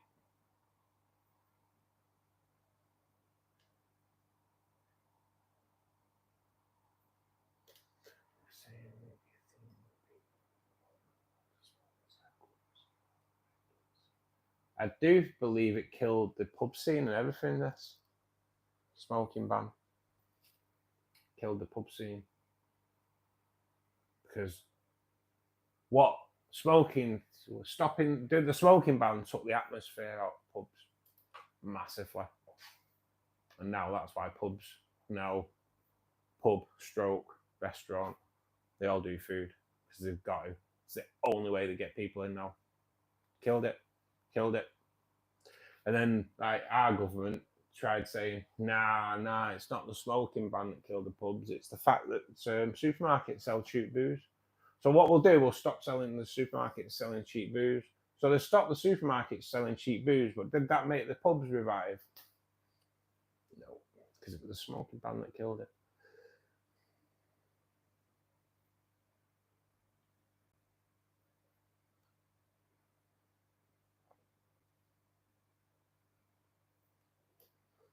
Cheers, buddy. Tank's so cool. Thank you so much, mate. I have 12 and 55. I'll start keeping the. You're one of those. This is it. You can, as long as you've got great filtration, Charlie, you're all good. How big was the tank? I think it was, if I remember rightly, mate, it was a 4 foot.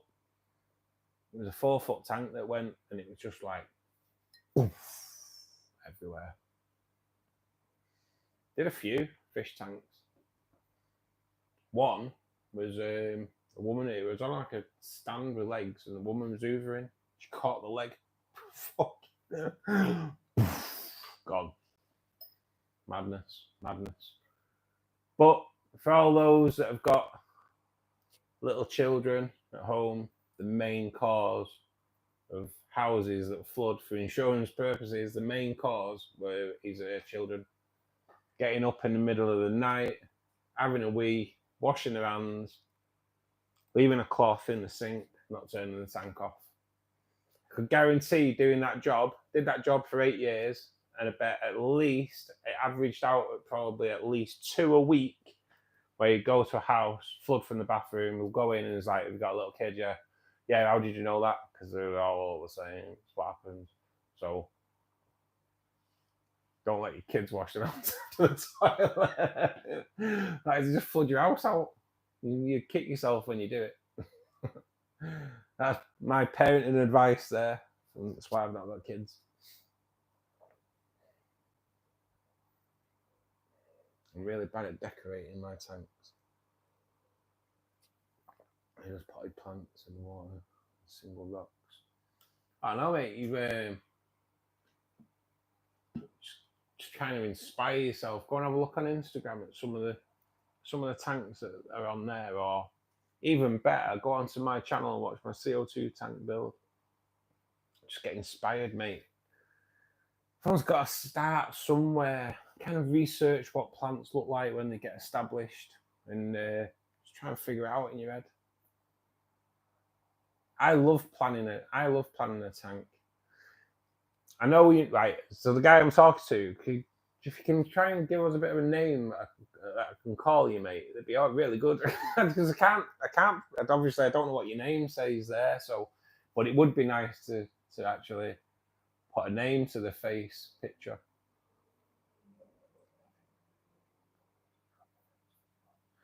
Congos are dropping eggs weekly. Oh, mate, that's awesome. That'd be good, wouldn't it? Do you suggest real wood and real rocks? Yeah, man, all day, all day. I'm not a fan of fake stuff in my tanks, mate. I mean, I'm just not a fan of fake stuff. I'd rather go real all day, mate. Just because it offers so much to you as well. The tannins that can come out of the wood can just have quite good properties in there for your fish. Rocks, really rocks, just certain rocks, be careful because it can change the water parameters slightly. It's always worth checking that out first. But yeah, mate, real all day. Real plants, real wood, real everything. Each to their own if they want to put plastic plants in and things like that. But there is someone came in last week, I can't remember who it was now. Someone came in last week and they're doing 3D printed little like Japanese huts. So it's going to be like a Japanese scape. I can imagine that'd look really, really good. So there's certain things you've got, if you're going to do something, you've got to have the whole theme of that, you know. If you've got a sunken ship, you need to do something about that. Theme it. Maybe stick loads of moss on it so it looks really aged. You know what I mean? Maybe you could, with some of the fake stuff, make it look good with real stuff. So like, even try like a fake ship, doing it the dry moss method, where you paint liquidized moss on it, keep it moist. May look good, you know. One of them in it. Certain things, if you a bit of imagination, some of the fake stuff you can make it look really, really, really good. The smell of smoke was nicer than the smell of stale beer and puke. Yeah, mate, you are so right there as well. I've never been a smoker, but it didn't bother me going in a pub with a smoke. It just put atmosphere in. Why do you think nightclubs pump smoke on the dance floor? Because it adds atmosphere, and that's what it put in a pub. It's what put in a pub. It's killed it. Proper killed it. Let's calculate something for me. If my tank is 112 litres, how many gallons is that? Go on, guys. Has someone answered that already without me making myself look daft? Right, so someone who was on before, I think they said it was 60 gallon. Did they say, no, it weren't 60 gallon, was it? 112 litres, is that about 30 gallon? Don't take that for I'm not quite sure.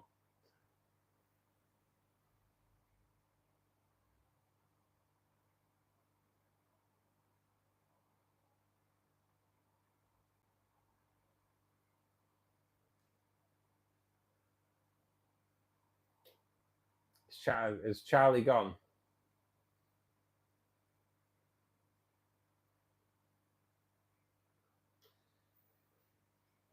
I don't think people understand sometimes, Ken, what actual live plants do.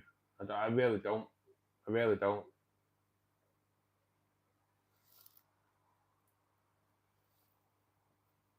Once one of my poles left a tank on an unstable unit and it collapses in the air. It's a nightmare. Freshly baked bread, that was it. I've asked you this before then, Anna. Freshly baked bread. What a name. Right. I'm going to call you bread. If I can remember to call you bread.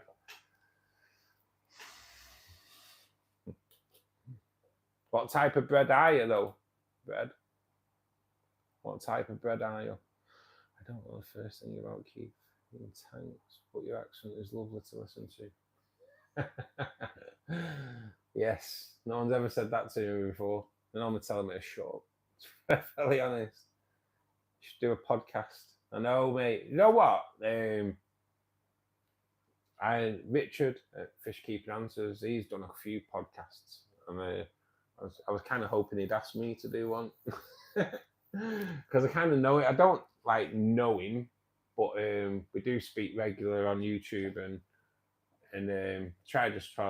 he's helped my channel out loads, and I try to he writes a few books and that, and I do try and promote them a little bit as well for him, just in return. Because when you've got a YouTuber that's got I think he's got like 30,000 subscribers, so when a YouTuber that's got that like level of subs promotes me videos, because I've got like 2,350-ish subscribers. So when someone with that amount of subscribers promotes one of your videos and puts it on his community, and he kind of dishes it out then to all his subscribers, it's just such a nice thing to do for a small channel to get that like recognition from a bigger channel. It kind of helps you out so much. So I'm not one that kind of like won't want to pay that back in some way, if you will.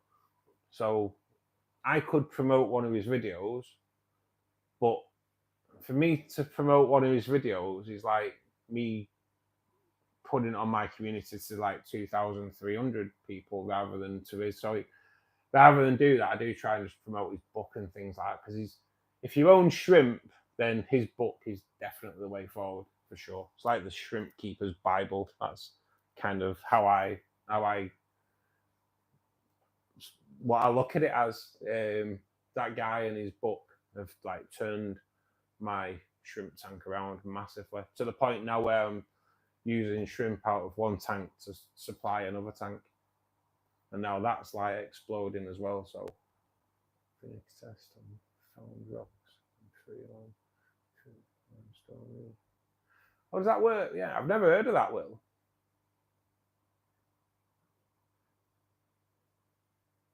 I should do a podcast this. I wouldn't mind doing one with Richard. I wouldn't mind trying to get him to do like a guest on this as well. But I know he's busy, so. But it'd be nice to do like because he is like a shrimp expert, have like a shrimp expert guest appearance kind of thing, just having a general chat.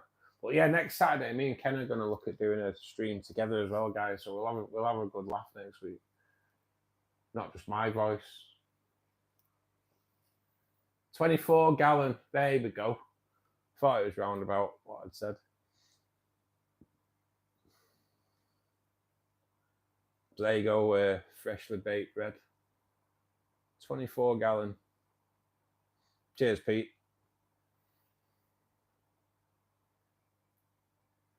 My mum was asking me the other day, what was it now? A Jill. How much is a Jill? I'm like, hell. I only know one Jill, and she used to live opposite me mum. Don't know. I think she said a Jill. I'm like, I've never even heard of one, let alone how the measurement of one. Brosh bread all the way. Yes.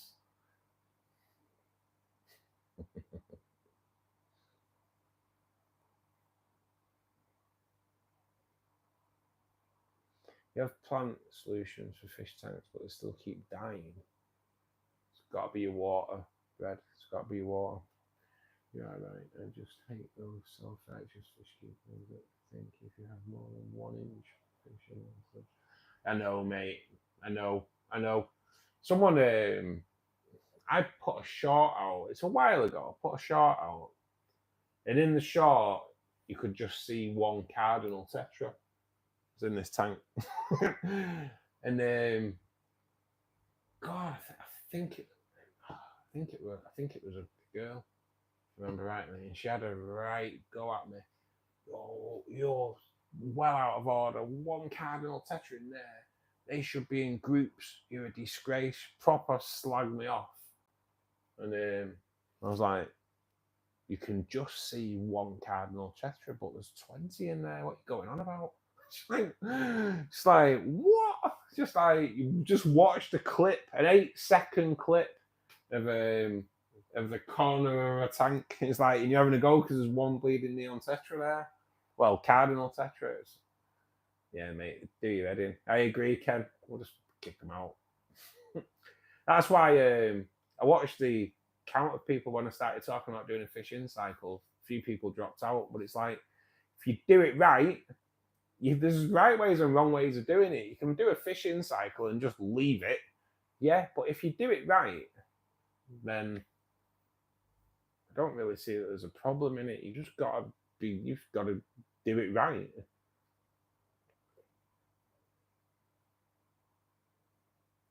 Yeah, mate, we've got American and American and Manchester accent coming at you next week. Oh, it'll be good. Myers, how you doing, buddy?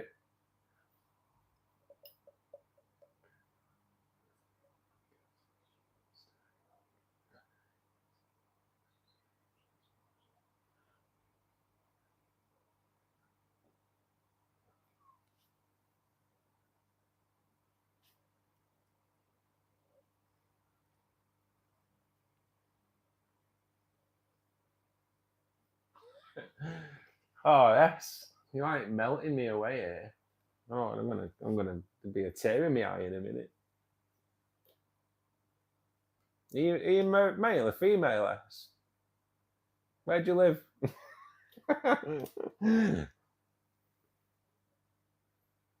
You should subscribe anyway. Yes, you should subscribe to my channel. You'll love it. Every one of my videos is me waffling on, so you can close your eyes and dream of me saying atmosphere. But it is true. The smoking ban killed the atmosphere in pubs. It did.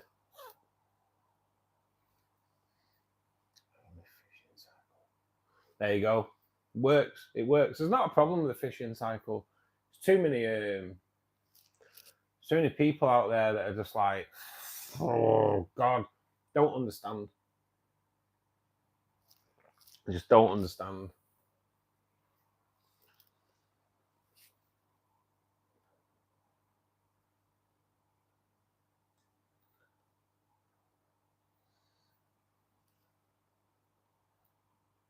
An American woman. Oh, why are you in America? Oh man. Could have come round tonight and had a bottle of wine. Listen to me waffle on all night.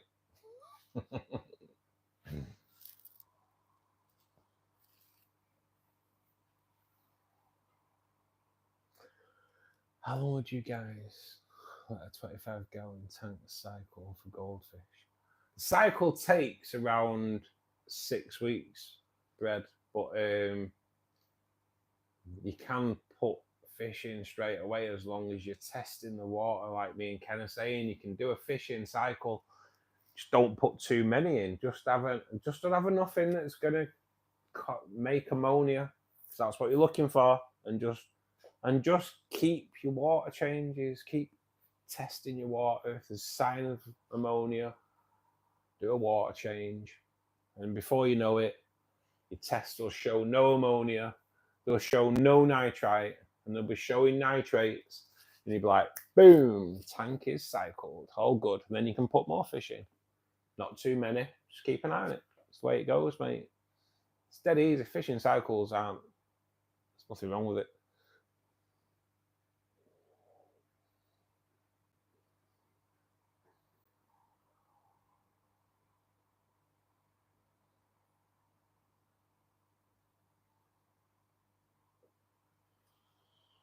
Oh, you're busy this afternoon then, Ken, aren't you?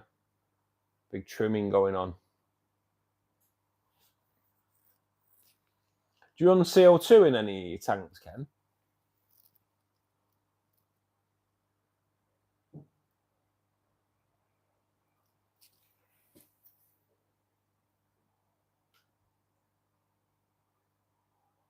Going back, to doing a podcast, it probably could be something I consider in the future.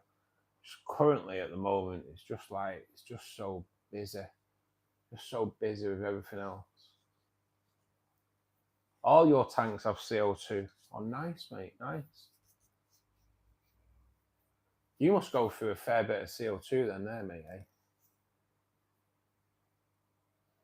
I have an open tank and seem to losing a lot of water over a week. Is it worth sorting the lid for it? I did, Pete. This was losing 12 pints of water a day. 12 pints of water a day. When I put the short on about that, so I am a member of the Facebook group Fishkeeping in the UK. I do the odd little video for them as well. And someone had asked about water loss on a rimless aquarium. So I did a short little video just to answer this question that she put on that this is what I'd done with mine, because my glass lid, I can't open it from there. My glass lid there is like, it's pretty awesome. So I kind of filmed it, put it on, and I thought, you know what, I'm going to make that into a short. So originally, I put it on Instagram, and it got like 250,000 views on Instagram. So I thought, well, I'll put it on. So I put it on YouTube, and it's like 12,000 views on YouTube. So for a short that's fish based, 12,000 views is pretty mad, really, on shorts on things. So I went to right. Do you know where Rally Equip is in Bury, Pete? The car place. As you go up, there's a Glazers up there, and I just took a template in of what I wanted, and they did the rest. Right, yeah, you know where it is. Right, so if you go past Rally Equip, and it's on your left hand side, as you go up, I can't think what it was called, the place. On the right, you turn right, and it's down there. It's in a little unit down there. It's a Glazier's, and I'd gone in there and asked them about it, and he said the best thing to do is draw a template out, put what you want cutting out and things like that, and that's what I did, and I did it, and now we've got a bit of charge in the phone. Rather than talk about it, I'll show you. Oh, God, I nearly ended the stream then.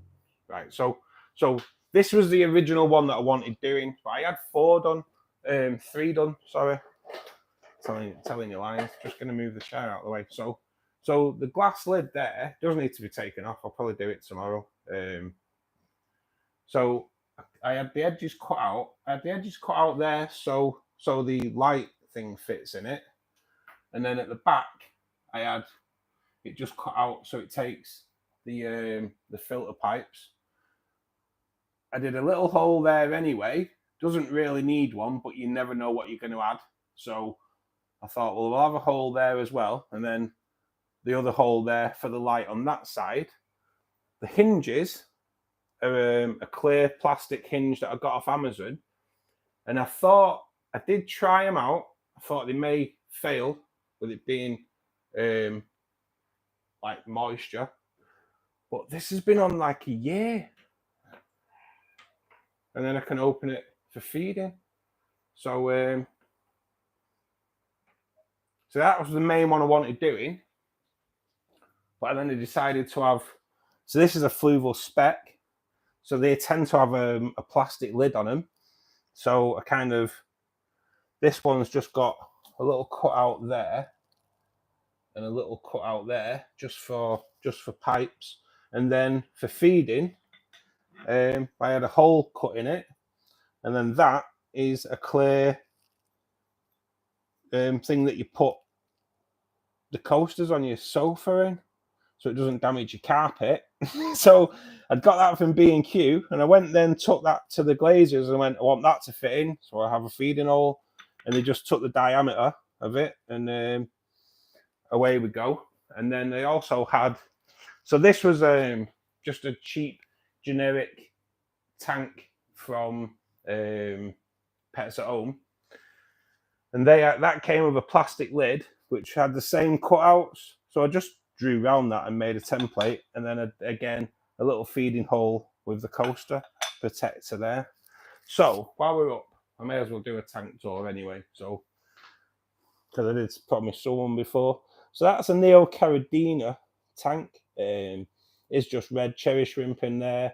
There are some Endel guppies in there, and a couple of Otto Sinclair in there as well. And the Amano shrimp. Now, the shrimp in there have just exploded, to be perfectly honest. I kind of don't do much to that, kind of let it go. Then we've got the rainbow tank, all fully planted. It's looking a bit better actually on this side now. I've cut all that Anubias away. Kind of may have saved myself a big job. And then after that, we went to the rainbow tank. Rainbow tank, there is a picture of it in my community page, which is dry before water and plants went in there. Looks totally different. It looks totally different. Kind of let it run away, really, to be perfectly honest. I let it get overgrown. And then the CO2 tank. I've the Rotala at the back's nicely growing in. I'm treating that with iron as well. We've got red cherry shrimp in here. I only put 8 cherry shrimp in here, but there's quite a lot in here now. We've got babies all over the grass, which you can't really see until I start cutting the grass. But yeah, that's coming in well. The Rhinocae is on its way back now. I've trimmed all the Anubias back from it. So everything's looking pretty cool. Probably just need to clean the glass on the outside of that. But that is my my collection of tanks at this moment in time. We'll just put you back on there. Let me just plug you back in because I ain't got that much of a charge. So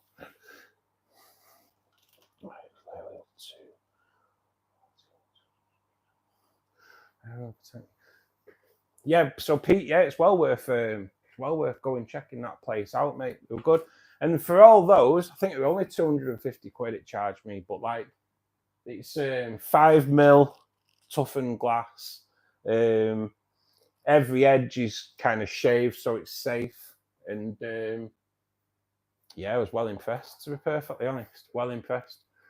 I've kind of been slated saying that tap there will affect all kinds with the water. There's no oxygen exchange. Honestly, read some of the comments. If you looked on my Instagram at that, some of the comments are like, no oxygen exchange, your fish are going to die, it's going to change the pH, it's going to change all sorts. The only thing, out of all the things I've been slagged off for, the only thing that lid changed, which no one mentioned, was 2 things. It stopped the tank losing 12 pints of water a day. I've even been slagged off for that, saying it loses 12 pints of water a day. I know it loses 12 pints of water a day because I used to put 12 pints of water in it every day. So if it's not losing it, where's it going? The fish aren't drinking it, are they? So and I had to turn the temperature down on the thermometer because it kept it warmer. So what it actually did was stop the water loss and save me money for the heaters because, like I say, turn the heater down because the temperature rose. That's all I've done. Gas exchange, no problem. And then they used to just be like, no, you'll kill all your fish. So I'm like, it's been running for 12 months. What are you going on about? Not killed anything. This soon ends the argument because they think it's new and it's not. It's been there for 12 months. Busy with building tanks. I love it, S. I love it. My life at the moment consists of holding down a full-time job to pay the bills, pretty much doing a full-time job on YouTube, trying to build that up so that can then take over paying the bills, and yeah, that's it. And family, looking after family. That's takes up pretty much all my time at the moment.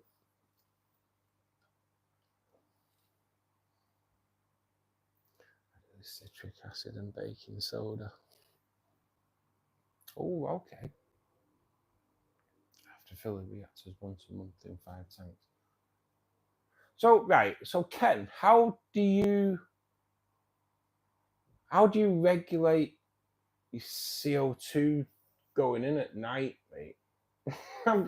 Because I got into the CO2 with the Tropica System Bio kits, which is like it's just a yeast and sugar solution. I take it that you put like warmish water in, and it produces CO2, and it got me into it. But you're pumping the CO2 in the night. So how do you have regulators on your tanks then? Cheers, Pete. I do that CO2 tank. He's like, I'm loving it at the moment, especially like when that rotala grows in. That's kind of where I've wanted it. The Amania at the back is I've trimmed that right down. That's getting new growth in it. So that the Amania was kind of, it was weird really. So when I got the Amania, I think there was like 3 or 4 stems. I planted them, trimmed them, and then like replanted the trimmed bits. But then they were all growing really well, but one went really, really bad. It was like curled up leaves and everything. And when Jax came in, he like kind of showed him on the stream, and he was like, "Oh, maybe potassium."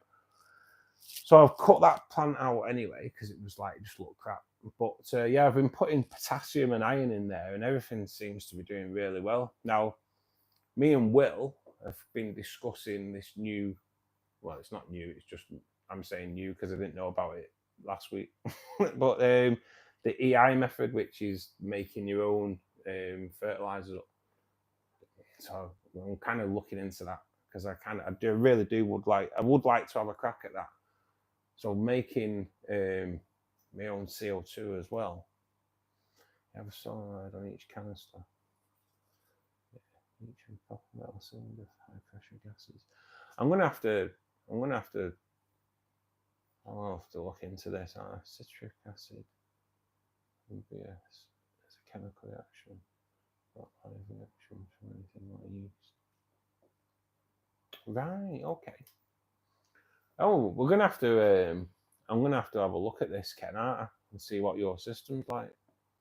Because if it's like a cheap method and easy to do, I'd love to run CO2 on the 2 big tanks, without a doubt. Just to help getting things, especially this one for sure would definitely get CO2 put in there, just to try and get things carpeting at the front, and it'll help with the algae as well. I'm mostly cooking and not looking at you, just listening. Yeah, you're probably better off not looking at me anyway. Yes, I find this. Some people are better off listening to me than looking at me. Puts people off. I have no idea what you're on about, but whatever you say. I'll be honest, Tess, I don't really know what I'm going on about anyway, so makes 2 of us. But I'm going to have to look at that, Ken. I'm going to have to look at doing CO2. Just going to grab another drink, guys. God, drinking loads me today. Mainly, though, because I think I kind of have bacon on a Saturday morning.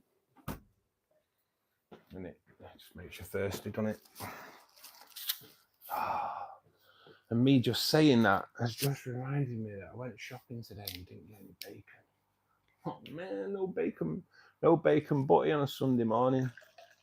What's that about?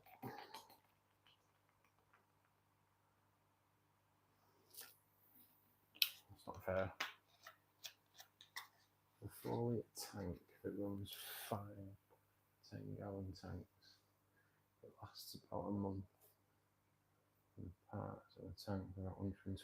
Citric acid and baking soda, about $100 every 6 months. It's not bad, is it? It's not bad, that, is it, for 2 tanks? Gotta have bacon and egg on a Sunday morning. You have, mate. You have. I'm lucky I've got a Tesco Express next door. So, but yeah, what was I thinking? Oh, I might have to get sausages out instead. The bad thing is with me, Ken, I'm celiac. So if you've ever had gluten-free bread, well, they've got to cheat to call it bread, to be perfectly honest. gluten-free bread is like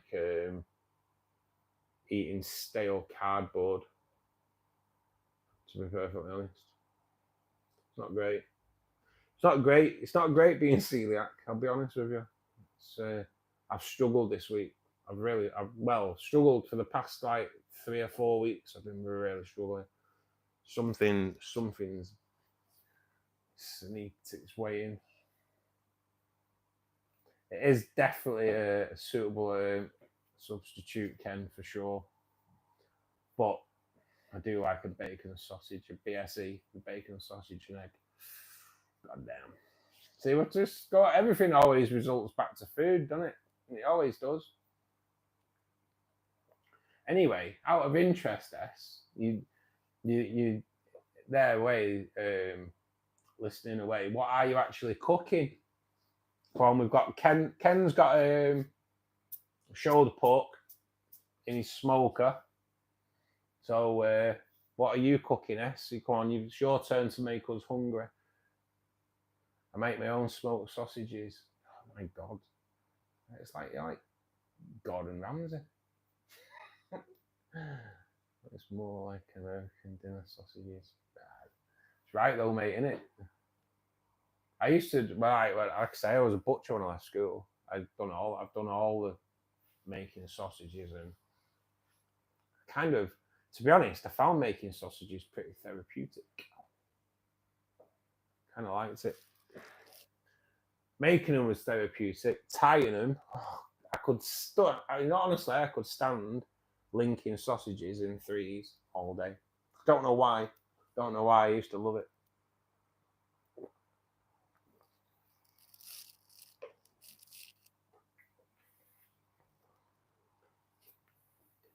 Sadly, sausages around at the moment, especially if you go takeaways and like chippies and things like that, they're all beef sausages now, and they're dead dry and horrible. Not good. Don't know the terminology for it. There's breakfast and dinner sausages here. Oh really, Ken? You know what, mate? We have see, we do have loads of different names, our sausages, mate. They are mainly pork, but like I say, a lot of the takeaways are going like beef, because they're going halal. So they're all beef and dead dry and not that great. But like if you're buying sausages from the supermarkets and that, you kind of have your plain pork, which would be more for your breakfast, I suppose. But then you go like Cumberlands and your Lincolnshires, and they're a little bit more like herby. So I would take it they'd be more of like a dinner sausage. I would have thought. Maybe I need to come to America. Come have some of your right. I'm gonna have to. Right. I won't gonna say what. Right. I'm gonna have to come to America and have some of your pulled pork and stuff, mate. It's gonna have to happen. I was gonna say I'm gonna have to come to America again and have some of your sausage, but we won't say that. Pete, cheers, buddy, mate. Have a good evening, fella. Thanks for joining us. Hope them plants are good for you as well, mate. The plants in there always seem really healthy, mate. That's why I kind of recommended you there. But cheers for joining us, mate. Hopefully we'll see you Monday with a bit of luck. But have a great weekend, buddy. Mate, honestly, I'd love to come to the States, mate. I would. There are little to no spiders here. Oh, mate, I'd still find them.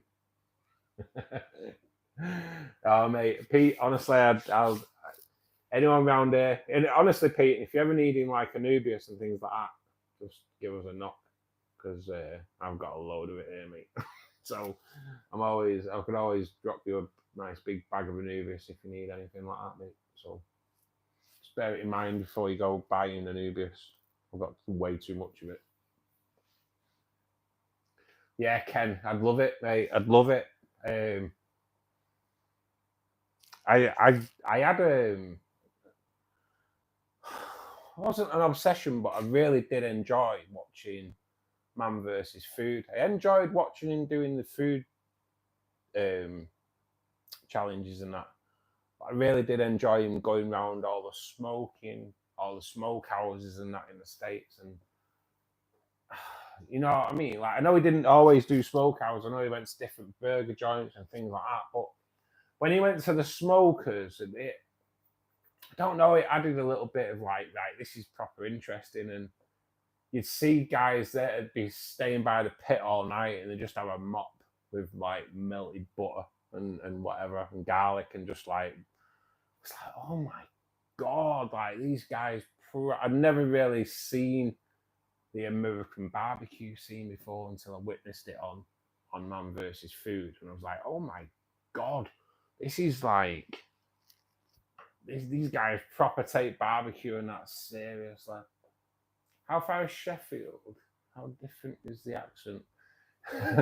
Right, so S, right, the crazy thing is, in the UK, there are so many accents, mate. Honestly, it is proper crazy. So Sheffield, okay, so I work in Sheffield on a Thursday. I deliver in Sheffield on a Thursday. You're looking, probably, depending on which way you go, it can be like 100 mile, it can be 30 mile, 100 miles motorway, 30 miles going over really dangerous countryside routes. And I think that way is closed at the moment anyway, because I think the road's collapsing. But they'll talk like, don't even know what they're saying like. That's what they talk like. So, honestly, the accents in the UK is crazy. So I talk like this. 3 mile up the road, talk totally different again. 30 mile up the motorway to Liverpool, totally different accent again. There are so many accents in the UK. It's crazy the amount of accents in the UK. You can come to South Carolina. I'll do that as well. Because I'll be honest, I would like to do Route 66, but I'd love to come to the States and like these fish keeper groups. Just like coming across so many really, really nice people and just like generally that's really friendly people. And they are getting, it's crazy for me because obviously with the time difference, I do get quite a lot of people from the States. And yeah, I'd love to come over there. I'd love it. Come and have some of your rice with Ken's pulled pork. I'd come, I'm trying to lose weight. I'd come back to my original weight.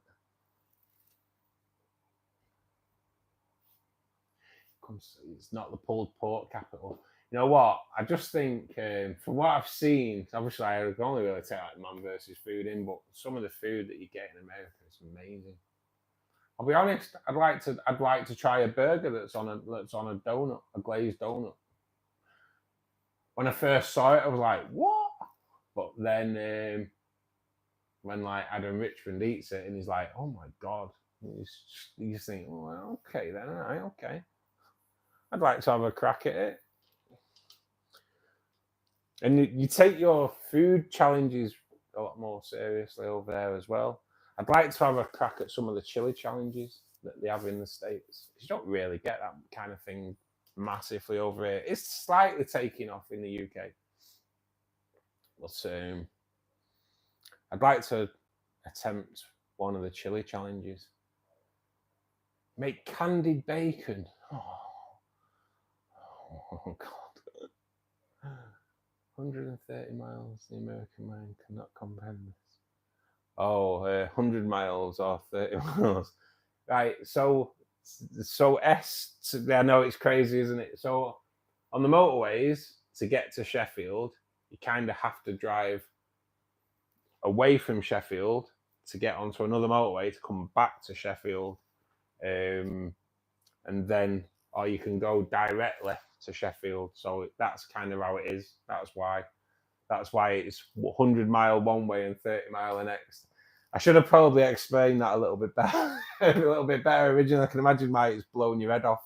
But yeah, that's what it is. It's you kind of have to go across the country to come back to get on the motorway. It is highway or scenic route, but the scenic routes is there's a lot on the scenic route to get from Manchester to Sheffield. There is so many deaths on that road. It is unbelievable because it's a lot.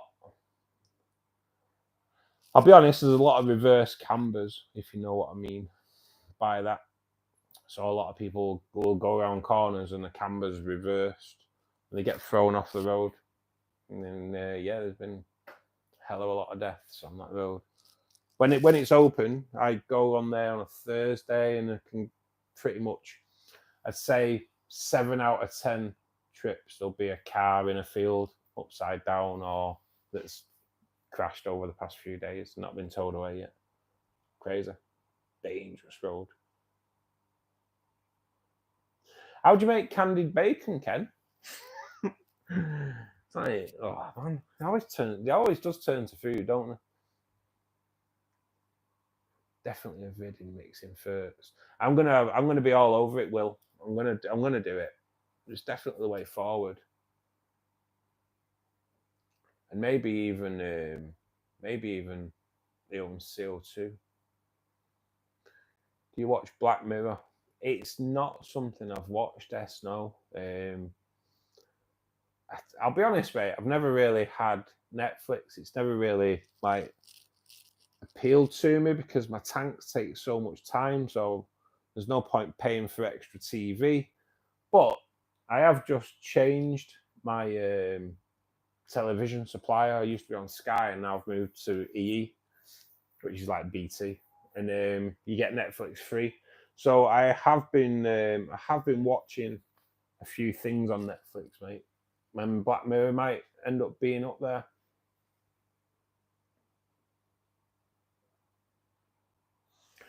Ken, there's so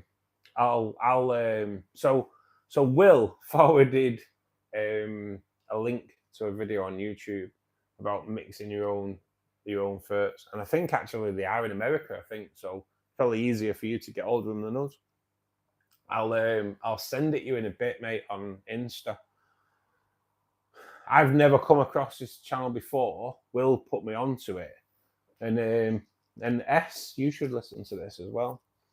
The people, the videos, the voice in it is just like really therapeutic. You'd love it, S. Honestly, the voices are like really therapeutic, and I'll be honest, Kate, it's a great channel, but it goes into mixing. It's the EI method. I'm pretty sure Will tell us what EI means because I forgot, but it's looks really good because you make your fertilizers and then you kind of tweak them. So like if you've got red plants, obviously, and you kind of be putting more iron in and that. So you tweak them so they're just perfect for your tank. But then you kind of look at doing 50% water changes, but it's a bit weird because I fertilize every day and I don't do 50% water changes. So, but yeah, it should be. It's definitely one I'm going to look into for sure. And then if you can come like completely self-sufficient fertilizer way by making like I've tried my own root tabs, I did fail miserably with that. But like if you're doing your own CO2 and doing your own fertilizer, I don't mind buying root tabs from time to time, to be honest. Samir, how are you, buddy? Thanks for joining us this Saturday afternoon. Hope you are well.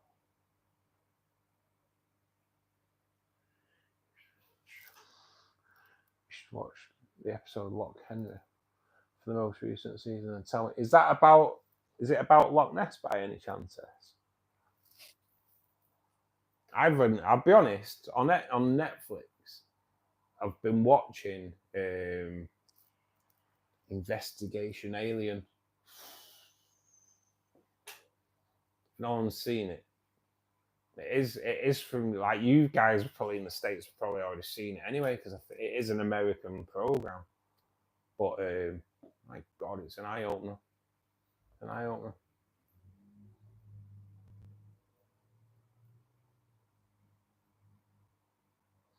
I think I'm not sure if it is ASMR. It's just really therapeutic. It's just, I don't know, the voice just goes really nice with the video. It's just a really nice all round pleasant videos to watch, and the voice is definitely a hit. How do you feel about Doctor Who? Oh, I've been trying to watch it from the start and having a hard time being able to start the first season here in the States. I'll be honest, Ken, I'm not a fan, mate. And I'm gonna probably upset a lot of people now, but I've never seen Star Wars, mate. And I have my best mate who was the person behind me doing the YouTube in the first place, right? Yeah. When we first started working together, we didn't know each other. So first started working together, and you try to find out everything about each other, aren't you? And we're sat in a van together, so you've got to kind of get an interest. Start talking about TV and films, and I love films. I love my films. He was like, "So, what about like Star Wars?" I'm like, "Never seen it." He was like, "You've never seen Star Wars? Empire Strikes Back. What's the other one called? Return of the Jedi." There you go, shows how much. I've never seen that. I was like, "Never seen them." He was like, "What? I don't know what it is." Don't know what it is. I have a problem with Guardians of the Galaxy as well, and I think what it is, I have a problem with seeing a film with loads of different types of alien. I think that's what it is. I have seen the bar scene in, I think it's one in Star Wars, and it looks a bit more like something out of the Muppets, and that's kind of where I'm at, really. Do I miss Xena Warrior Princess? Xena was a great program, Myers, wasn't it? It was a great program. But yeah, sorry, Ken. Yeah, Doctor Who's never really floated my boat, mate. Do I believe in aliens? I'll be honest with you, S. I can't see that we don't. There's got to be other things out there. I don't see how there isn't. Life as we know it, just on this planet alone, there are millions of different species of life. So when there's millions and millions and millions of different planets out there kind of has to be something living out there. And like I say that, you always got to be skeptical, haven't you? But I think there has to be, and I believe I after watching, I've always been thinking that maybe we do get visited because there's certain things that are just like unexplained. But when I watched that Investigation Alien, yeah, I believe we do get visited, and I believe there's a lot of governments that know we do as well.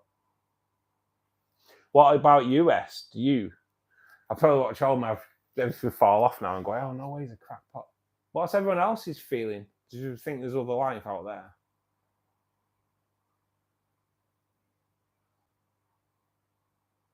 South Africa do good beef sausage. Oh, do they? Will the bloody beef sausage in this country is so dry? It's horrible. There is no way there isn't aliens. There are so many different planets.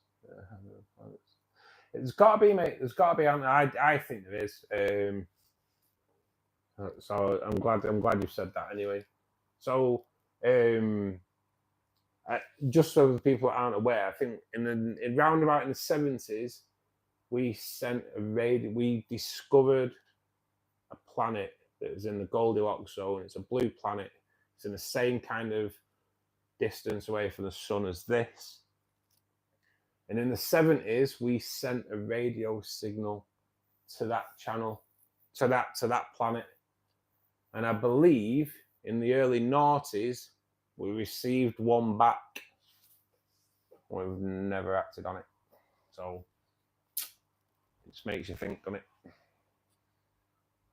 And I'll be honest, it's if they've got human nature, then if we're being visited and they have the same nature as human, then it's a worry. Because all we want to do is command and conquer. It's kind of what we do. Look at how we've been in the whole world. Command and conquer. If they have the same mentality, they're coming here to command and conquer.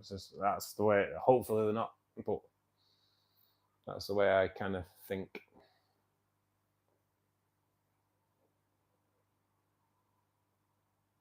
I don't see how there isn't. It's true though.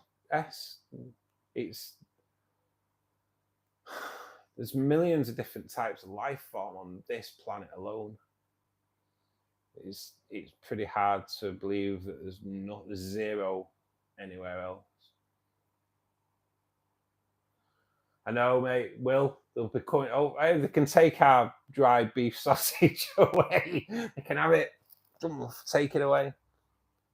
But it's worth watching that program on Netflix. It is. I think I finished it actually.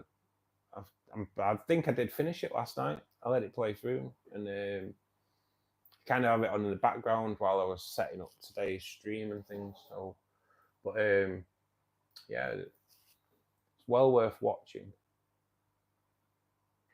There's a lot of things that even the because obviously, like I say, it is a US program, and there's it looks like something out of Iron Man or something like that.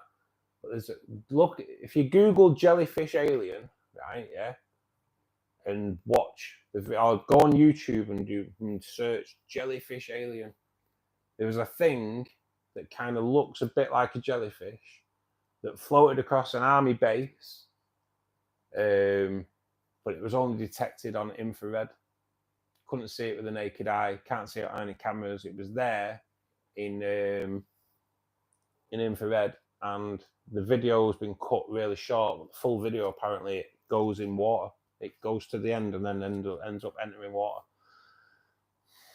Something is weird. Watch it. It's really weird, and it's government property. It's camera footage from the airbase. It's not made up. It's not made up. It's US military footage. I always wondered how people in general would react to extraterrestrial. I know it is. I don't know. I'll be honest. I think if the news, if it was like true, we found out that there was life on other planets. I think if we were told in 80s, 90s, early noughties, I think the world would have handled it a lot better. But now, not so sure. So we have soap operas, EastEnders, Emmerdale Farm, Coronation Street. For those in the States, you may have heard of them, probably heard of Emmerdale, Coronation Street.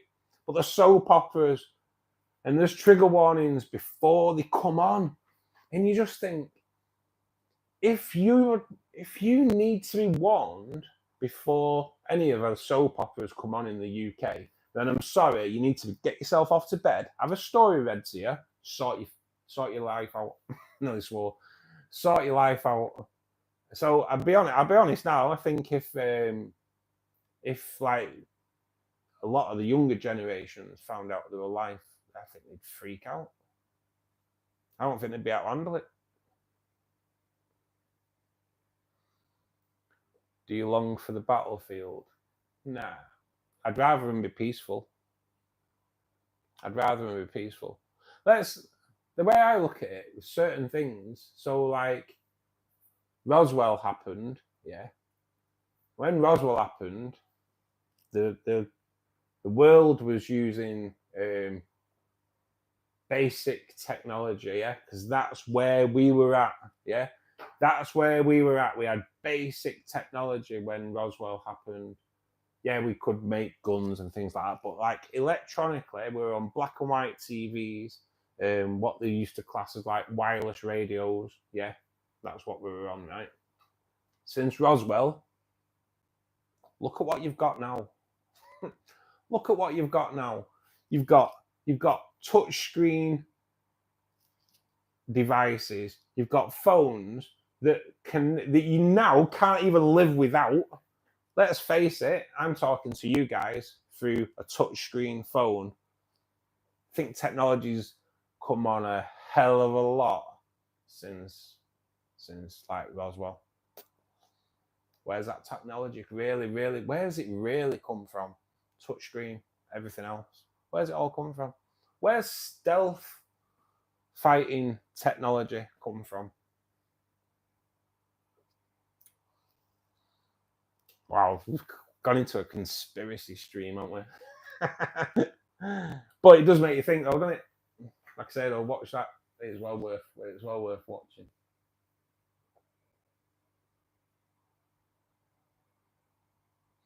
This is it. They may come to teach us a lesson. But I'll be honest, at the end, I think it's on the last episode of that season. People are saying that they've kind of like been taken by people. I'm not sure when that comes to that, whether people are taken, I don't know. But they're kind of like told they need to stop working on nuclear stuff. So they may even try to help us. It's quite interesting, really. So, right. So it's I don't want to sound like a crank. This is just things that were said on this program, right? So it's I think it's the last 2 episodes because they're the ones I watched last night. So they look at pictures of humans from like 1,000 years ago, yeah, and like how Mayans looked with the skulls, where our faces, our heads were a lot rounder. And then when you look at them now, we're a lot more like shallow in the face. 1,000 years later, we're shallow in the face, yeah. And then they kind of, I think they may have maybe done it through AI technology and go, what will the human race look like if it looked like that 1,000 years ago and it looks like that now? What's it going to look like in 1,000 years? And what it came back with is the generic alien face that we get fed. Like in the film Paul, that narrowed down face. And it's honestly, it's an eye opener. What's my sign? Capricorn. But I'm not a star sign person though. But I do think there is life out there. I do.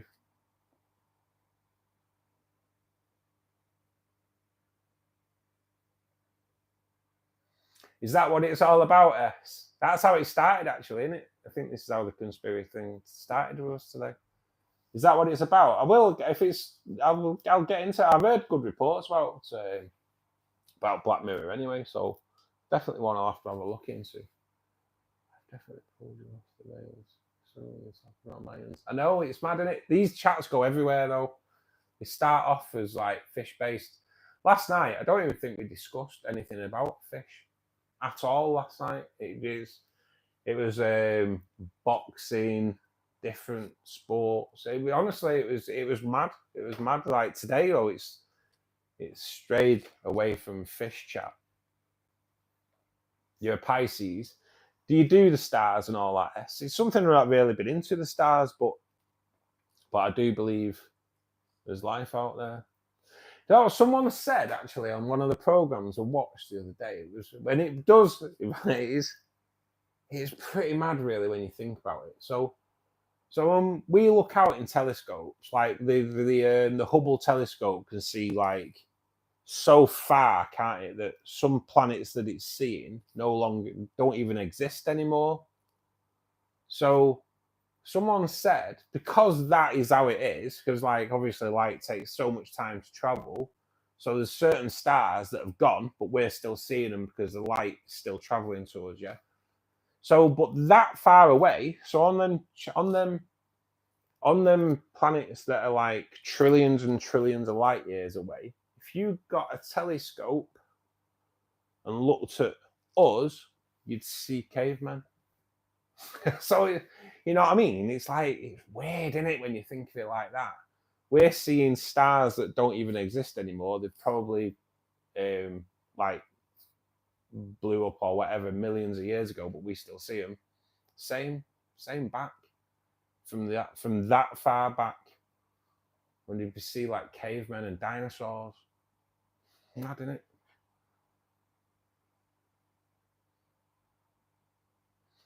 Do you think there's life out there? Pisces and Capricorn get on. I get on with everyone, me mate. Pretty much. There's the odd weirdo, isn't there? But I'm still here, no reason. So that's it. Do you believe in life out there, S? Do you think there's anything else? It is really worth watching that on Netflix. So it is really interesting. It might be different in the US. You may get a different Netflix lineup because, like I say, it's definitely a US program. So, but it shows like last year, quite a lot of pilots see stuff flying, don't they, all the time, and don't report it, because if they report a UFO, they get the license taken off them to fly. Because everyone think, oh no, you a crank, take the license off him. So they don't report them. But this was like quite a few US fighter pilots were called to Congress and asked what their thoughts were on the tic tacs that go about. You don't see how there couldn't be. I think everyone's the same, aren't they? You get the odd person that thinks it won't be, but if you think logically, there has to be. There's so many different carbon-based life on this planet. So, and let's look at, if you look at some of the stuff that's grown on this planet, it does make you think, like, where's that come from, really? Because like they also going on this program, a lot of cave paintings from caveman time. They have spaceships drawings. There's spaceship drawings in cave paintings. How many years have we been getting visited? Because they reckon we've been getting visited for millions of years. Because I don't think we're anywhere as advanced as what there'll be other planets out there, won't there? The deep sea does intrigue me. The Mariana Trench intrigues me massively. Yeah, I do like the Mariana Trench. I do think there's all kinds down there. This that really interests me. So I know they found, was it in the 70s? They sent a submersible down the Mariana Trench. Mariana Trench, for those that don't know, is 7.5 miles deep. So it's pretty deep. And they sent a submersible down there in the 70s. And when it got to the bottom, it found and picked up a megalodon tooth. The megalodon's believed to have been extinct for, 10 million years? Something like that. When they carbon dated the megalodon tooth, it's 10,000 years old. Makes you think, doesn't it? So it kind of is believed that the megalodon could still be down in the Mariana Trench. And it was forced down there by orcas. Apparently, that's like the belief that it could have been. They could have been forced down there by orcas, and now they're trapped down there by ice cold water. Can't get back out because there is hot water geysers at the bottom of the Mariana Trench. So the water down there is warm. Then it gets to an ice cold state, and as it gets more to the surface, it's then warmed by the sun. So yeah, they do think there could be all kinds down there. Pop culture and conspiracy. I know it covered everything else. You're dying to get me into this podcast, aren't you? Should just take the voice out of these streams and just put them on as a podcast. But it does make you think, doesn't it? There's so much we don't get told. Why don't we get told? Just let us all know. But what does everyone think? Do you think the effect would be massive on people if they found out we had life? Kind of, when you watch the film Paul, doesn't that kind of sometimes think you're kind of being told anyway? And then Paul, it kind of says you get drip fed that image just so if we ever do kind of find out, it's not as much of a shock. Just makes you think.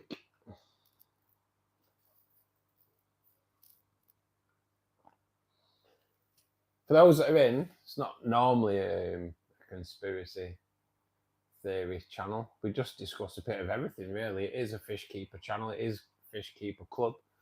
We do start off initially talking about fish, but subjects change. We discuss pretty much blooming everything nowadays.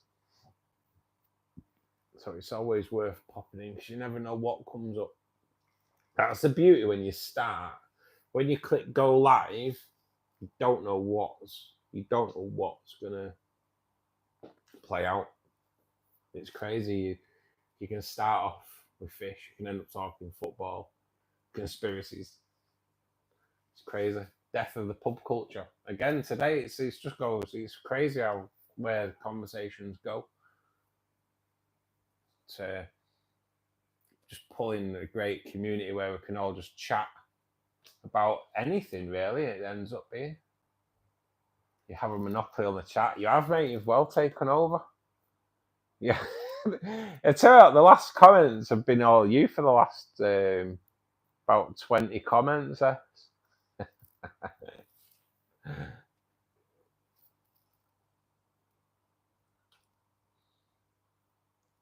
Probably everyone's gone thinking he's a cranking, but it's just a really interesting program to watch. To be perfectly honest,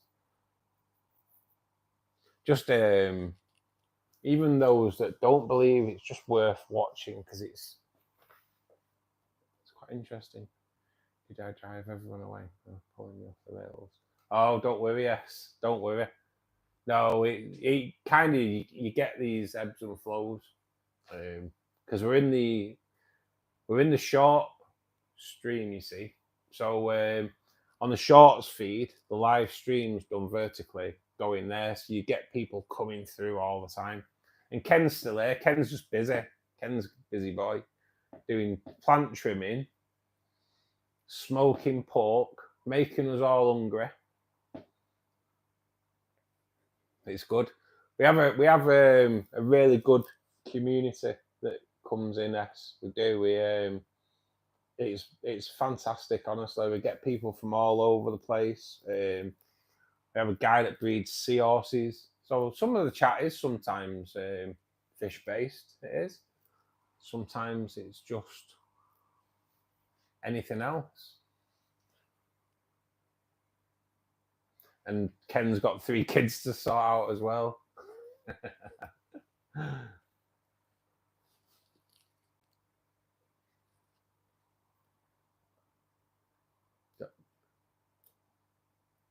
Hundreds of tanks and 3 kids. You get them kids doing your tanks, Ken, you know. Get them working for you. There's nothing like a bit of child labour going on. It's all good. And if you live near us, she's cooking rice, so you've even got something to pay them with. Bit of child labour, bowl of rice at the end of the day. Not wrong with that. Makes them tough. And they grow up. You can tell not a parent, can't you?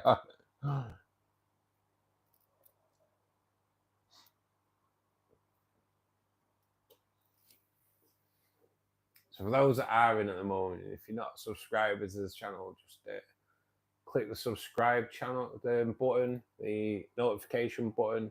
We'll tell you when we do the live streams, which are 3 days a week. Monday, Wednesday, Friday, we do 8 p.m. GMTs, and then Saturday afternoon we do from 2 o'clock. It's a growing community of people. The channel's growing. Just entered full partnership with YouTube as well, so the channel's growing. And we meet up. We have these chats where everything just gets discussed. It's Fishkeeper Club, but everything gets discussed. You can get them to do the leaves. Yeah, man, you've got to get them doing it, haven't you? Got to 45 pigs of leaves. He's 12 kids. I hate making. Oh, mate, I can imagine. Do you dry them out and use your own leaves for botanicals, Ken, or do you not bother?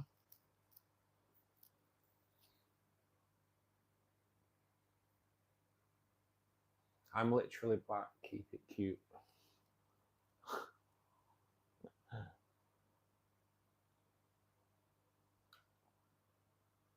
I always keep it. I always try and keep it cute. Oh, are they not the right types, mate? That's a shame, isn't it?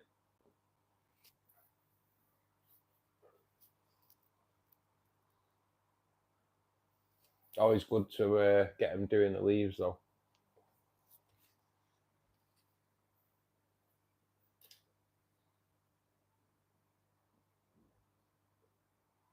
I don't see. There's a little tree near me, and I'm sure they're alder cones, but I'm not 100%. Otherwise, I'd be like taking them all off. They look like alder cones. But what kind of tree do alder cones? I should Google it really. What kind of tree do alder cones come from? If someone says an alder tree, then I've just asked a bleeding obvious question, haven't I? But yeah, I don't know. I don't even know where the alder cones come from. I don't even know if they grow in the UK. But they look like alder cones, to be perfectly honest.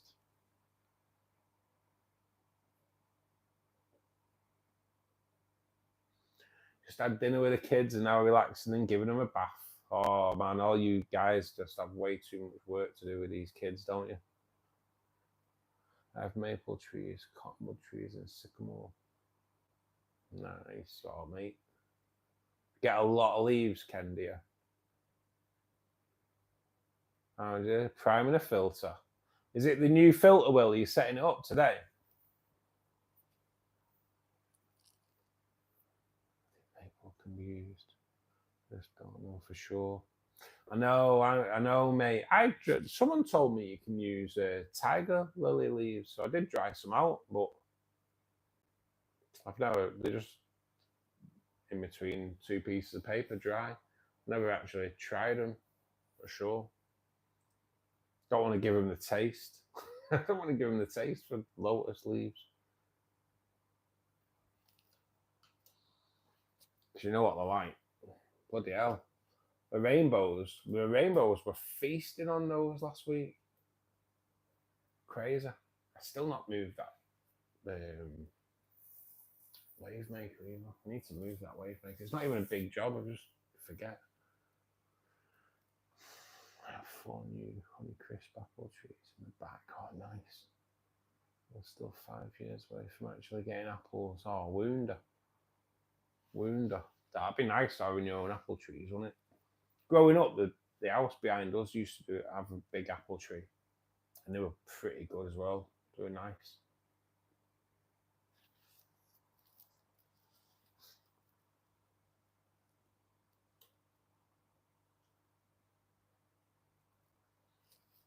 Do you ever feed your fish apple? You ever tried it? I tried pepper. I like the orange peppers. The shrimp loved it, to be perfectly honest. The fish weren't that struck, but the shrimp liked it. So, Mac, how you doing, buddy? Keep getting these messages coming through. vidIQ, who kind of help you grow your channel, put a thing on this morning, and I said that I'd got monetized, and I keep getting loads of messages coming through. I've never We actually got someone come in before into the chat and congratulated us as well, which is nice, isn't it? I do find that you get your odd troll on that on YouTube, but you do generally get some really nice people. You get the odd one that's a bit of an idiot, but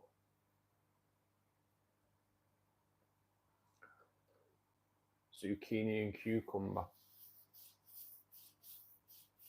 Yeah, to be honest, Kai, I've tried all sorts. I like green peas, shelled peas, and spinach, and like stinging nettles. But I don't know what they'd be called in the US. I don't know if there's just stinging nettles in the US. Don't know. You have to watch my food video, see where, because I trimmed some down and do them. But yeah, they like them as well. Don't mind feeding a bit of greenery in there though. Don't mind. Somac. I think, are you in India, Somac? I think you're in India, aren't you? If I remember rightly.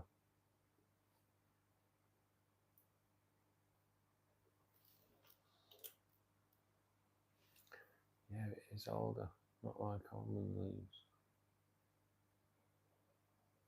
Ah, right, okay. So they are older trees. I'm going to have to Google it because I'm pretty sure it is. Are they native to the UK world, you know? I'm going to have to check it out. I don't have to check it out because, like I say, there's a bush that's full of them. It'd be ace if you get them and kind of dry them out. Oh, you know what? This is getting even better, isn't it? It's going to be an old tree, isn't it? It's going to be. I'm going to be down there, getting them all off, dry them out. Definitely. That's the kind of botanical I like adding. I don't mind adding like catappa leaves and things like that, but it's just they leave a crap at the bottom, don't they, when they kind of decompose. Whereas older cones, I like them. Well, the new filter's gone on the big one. Nice, mate. Nice. It's always squeaky bum time setting up a new canister filter, in it. Got to admit, like, I don't mind cleaning my canister filters and setting up new canister filters, but it's not a job I like because it's just making sure everything's bloody watertight in it. I've still not checked last Saturday's stream. I need to check last Saturday's stream to see if I did leave that undone or not. That'd freak me out though if I didn't. If it's on camera and I've screwed it down, how's it screwed up and come off? I don't know. I don't even know if I want to check because where I live, it's old church ground. This used to be a church that got knocked down and then they built these apartments. And there was like bodies moved and everything. So I'm practically living on old graves. So I'm just glad I've got wooden flooring. There's no hands coming through that. There's no hands coming through the floor. That's all I'm happy about. I'm 51. I'm 51. Got an 18-year-old brain and a 92-year-old body. It's scary, Ken, isn't it? Years ago, one of my mates had run me up. He's like, "She's gonna come down," and he knows I like my films. He's like, "I'll bring such and such a film." Can't think what it was, and like, what's it about? He goes, "Oh, it's about this family that buy this house that's been built on old church ground, and it's like, it is a horror. It's supposed to be really scary." And I'm like, "I don't want to watch that." And he's like, "Why?" "Because my bleeding house is built on old church ground. What do I want to watch that for?" So yeah, I didn't bring it. No zombie nights. Oh, Ken, I love, you know what? I love World War Z though. God damn, I love that. I'm looking at your face finally. You're both handsome and also older than I initially perceived. Oh, never a smoker, mate. No, I wouldn't say handsome. Older, yeah, definitely. But no, never smoked.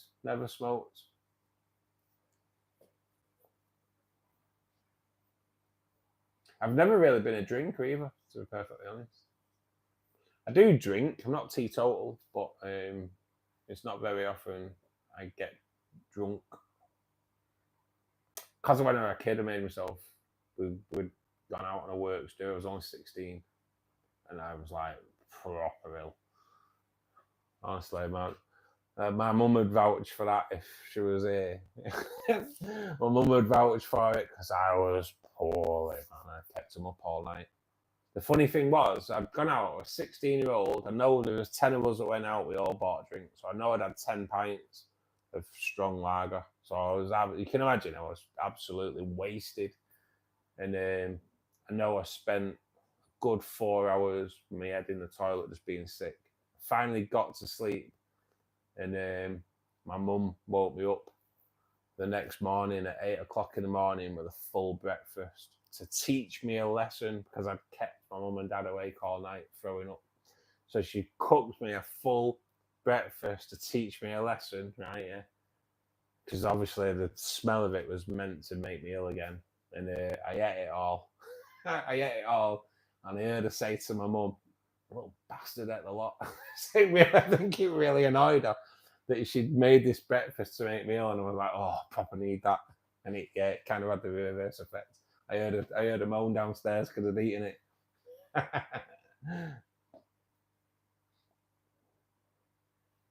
I'm gonna check it out, Will. I'm gonna check it out because they've definitely be alder cones. They have to be.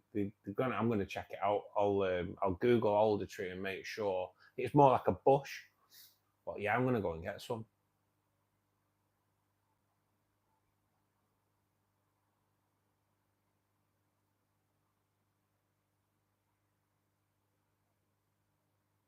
Oh, I know I do waffle on, mate. I do waffle on. My accent can be thick. I don't really notice it, to be perfect, but I won't, will I? But everyone says it's really strong sometimes. I have been a good boy ever since. To be honest, it just put me off. So yeah, I've been a good boy. My dad was a copper as well, policeman. So that kind of stops you straying as well.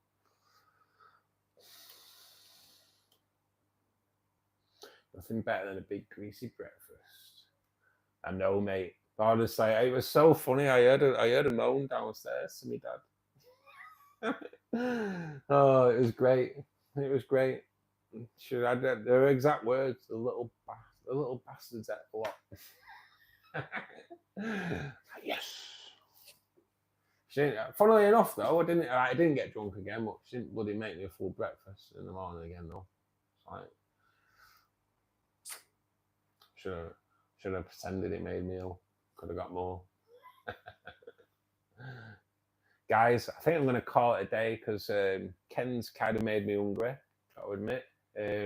S, it has been lovely talking to you, mate. Thanks for popping in. I hope you do come back. I do waffle on like this all the time, so I hope you do come back. Thanks to everyone that's been in today as well.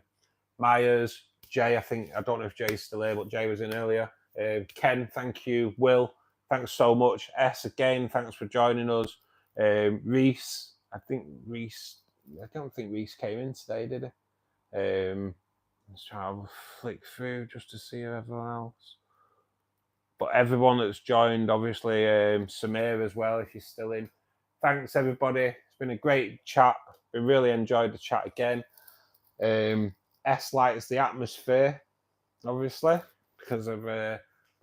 we'll get some smoke in here next time, S. I'll get a little smoke maker here so it can blow smoke over, so we get a bit more atmosphere. And Ken, I'll talk to you in the week about next Saturday, buddy. We'll be back Monday. Have a great weekend. Have a great Saturday night. And thanks again to everybody. Take care, guys. See you soon. See you soon, Myers. Cheers, buddy. See you later, guys.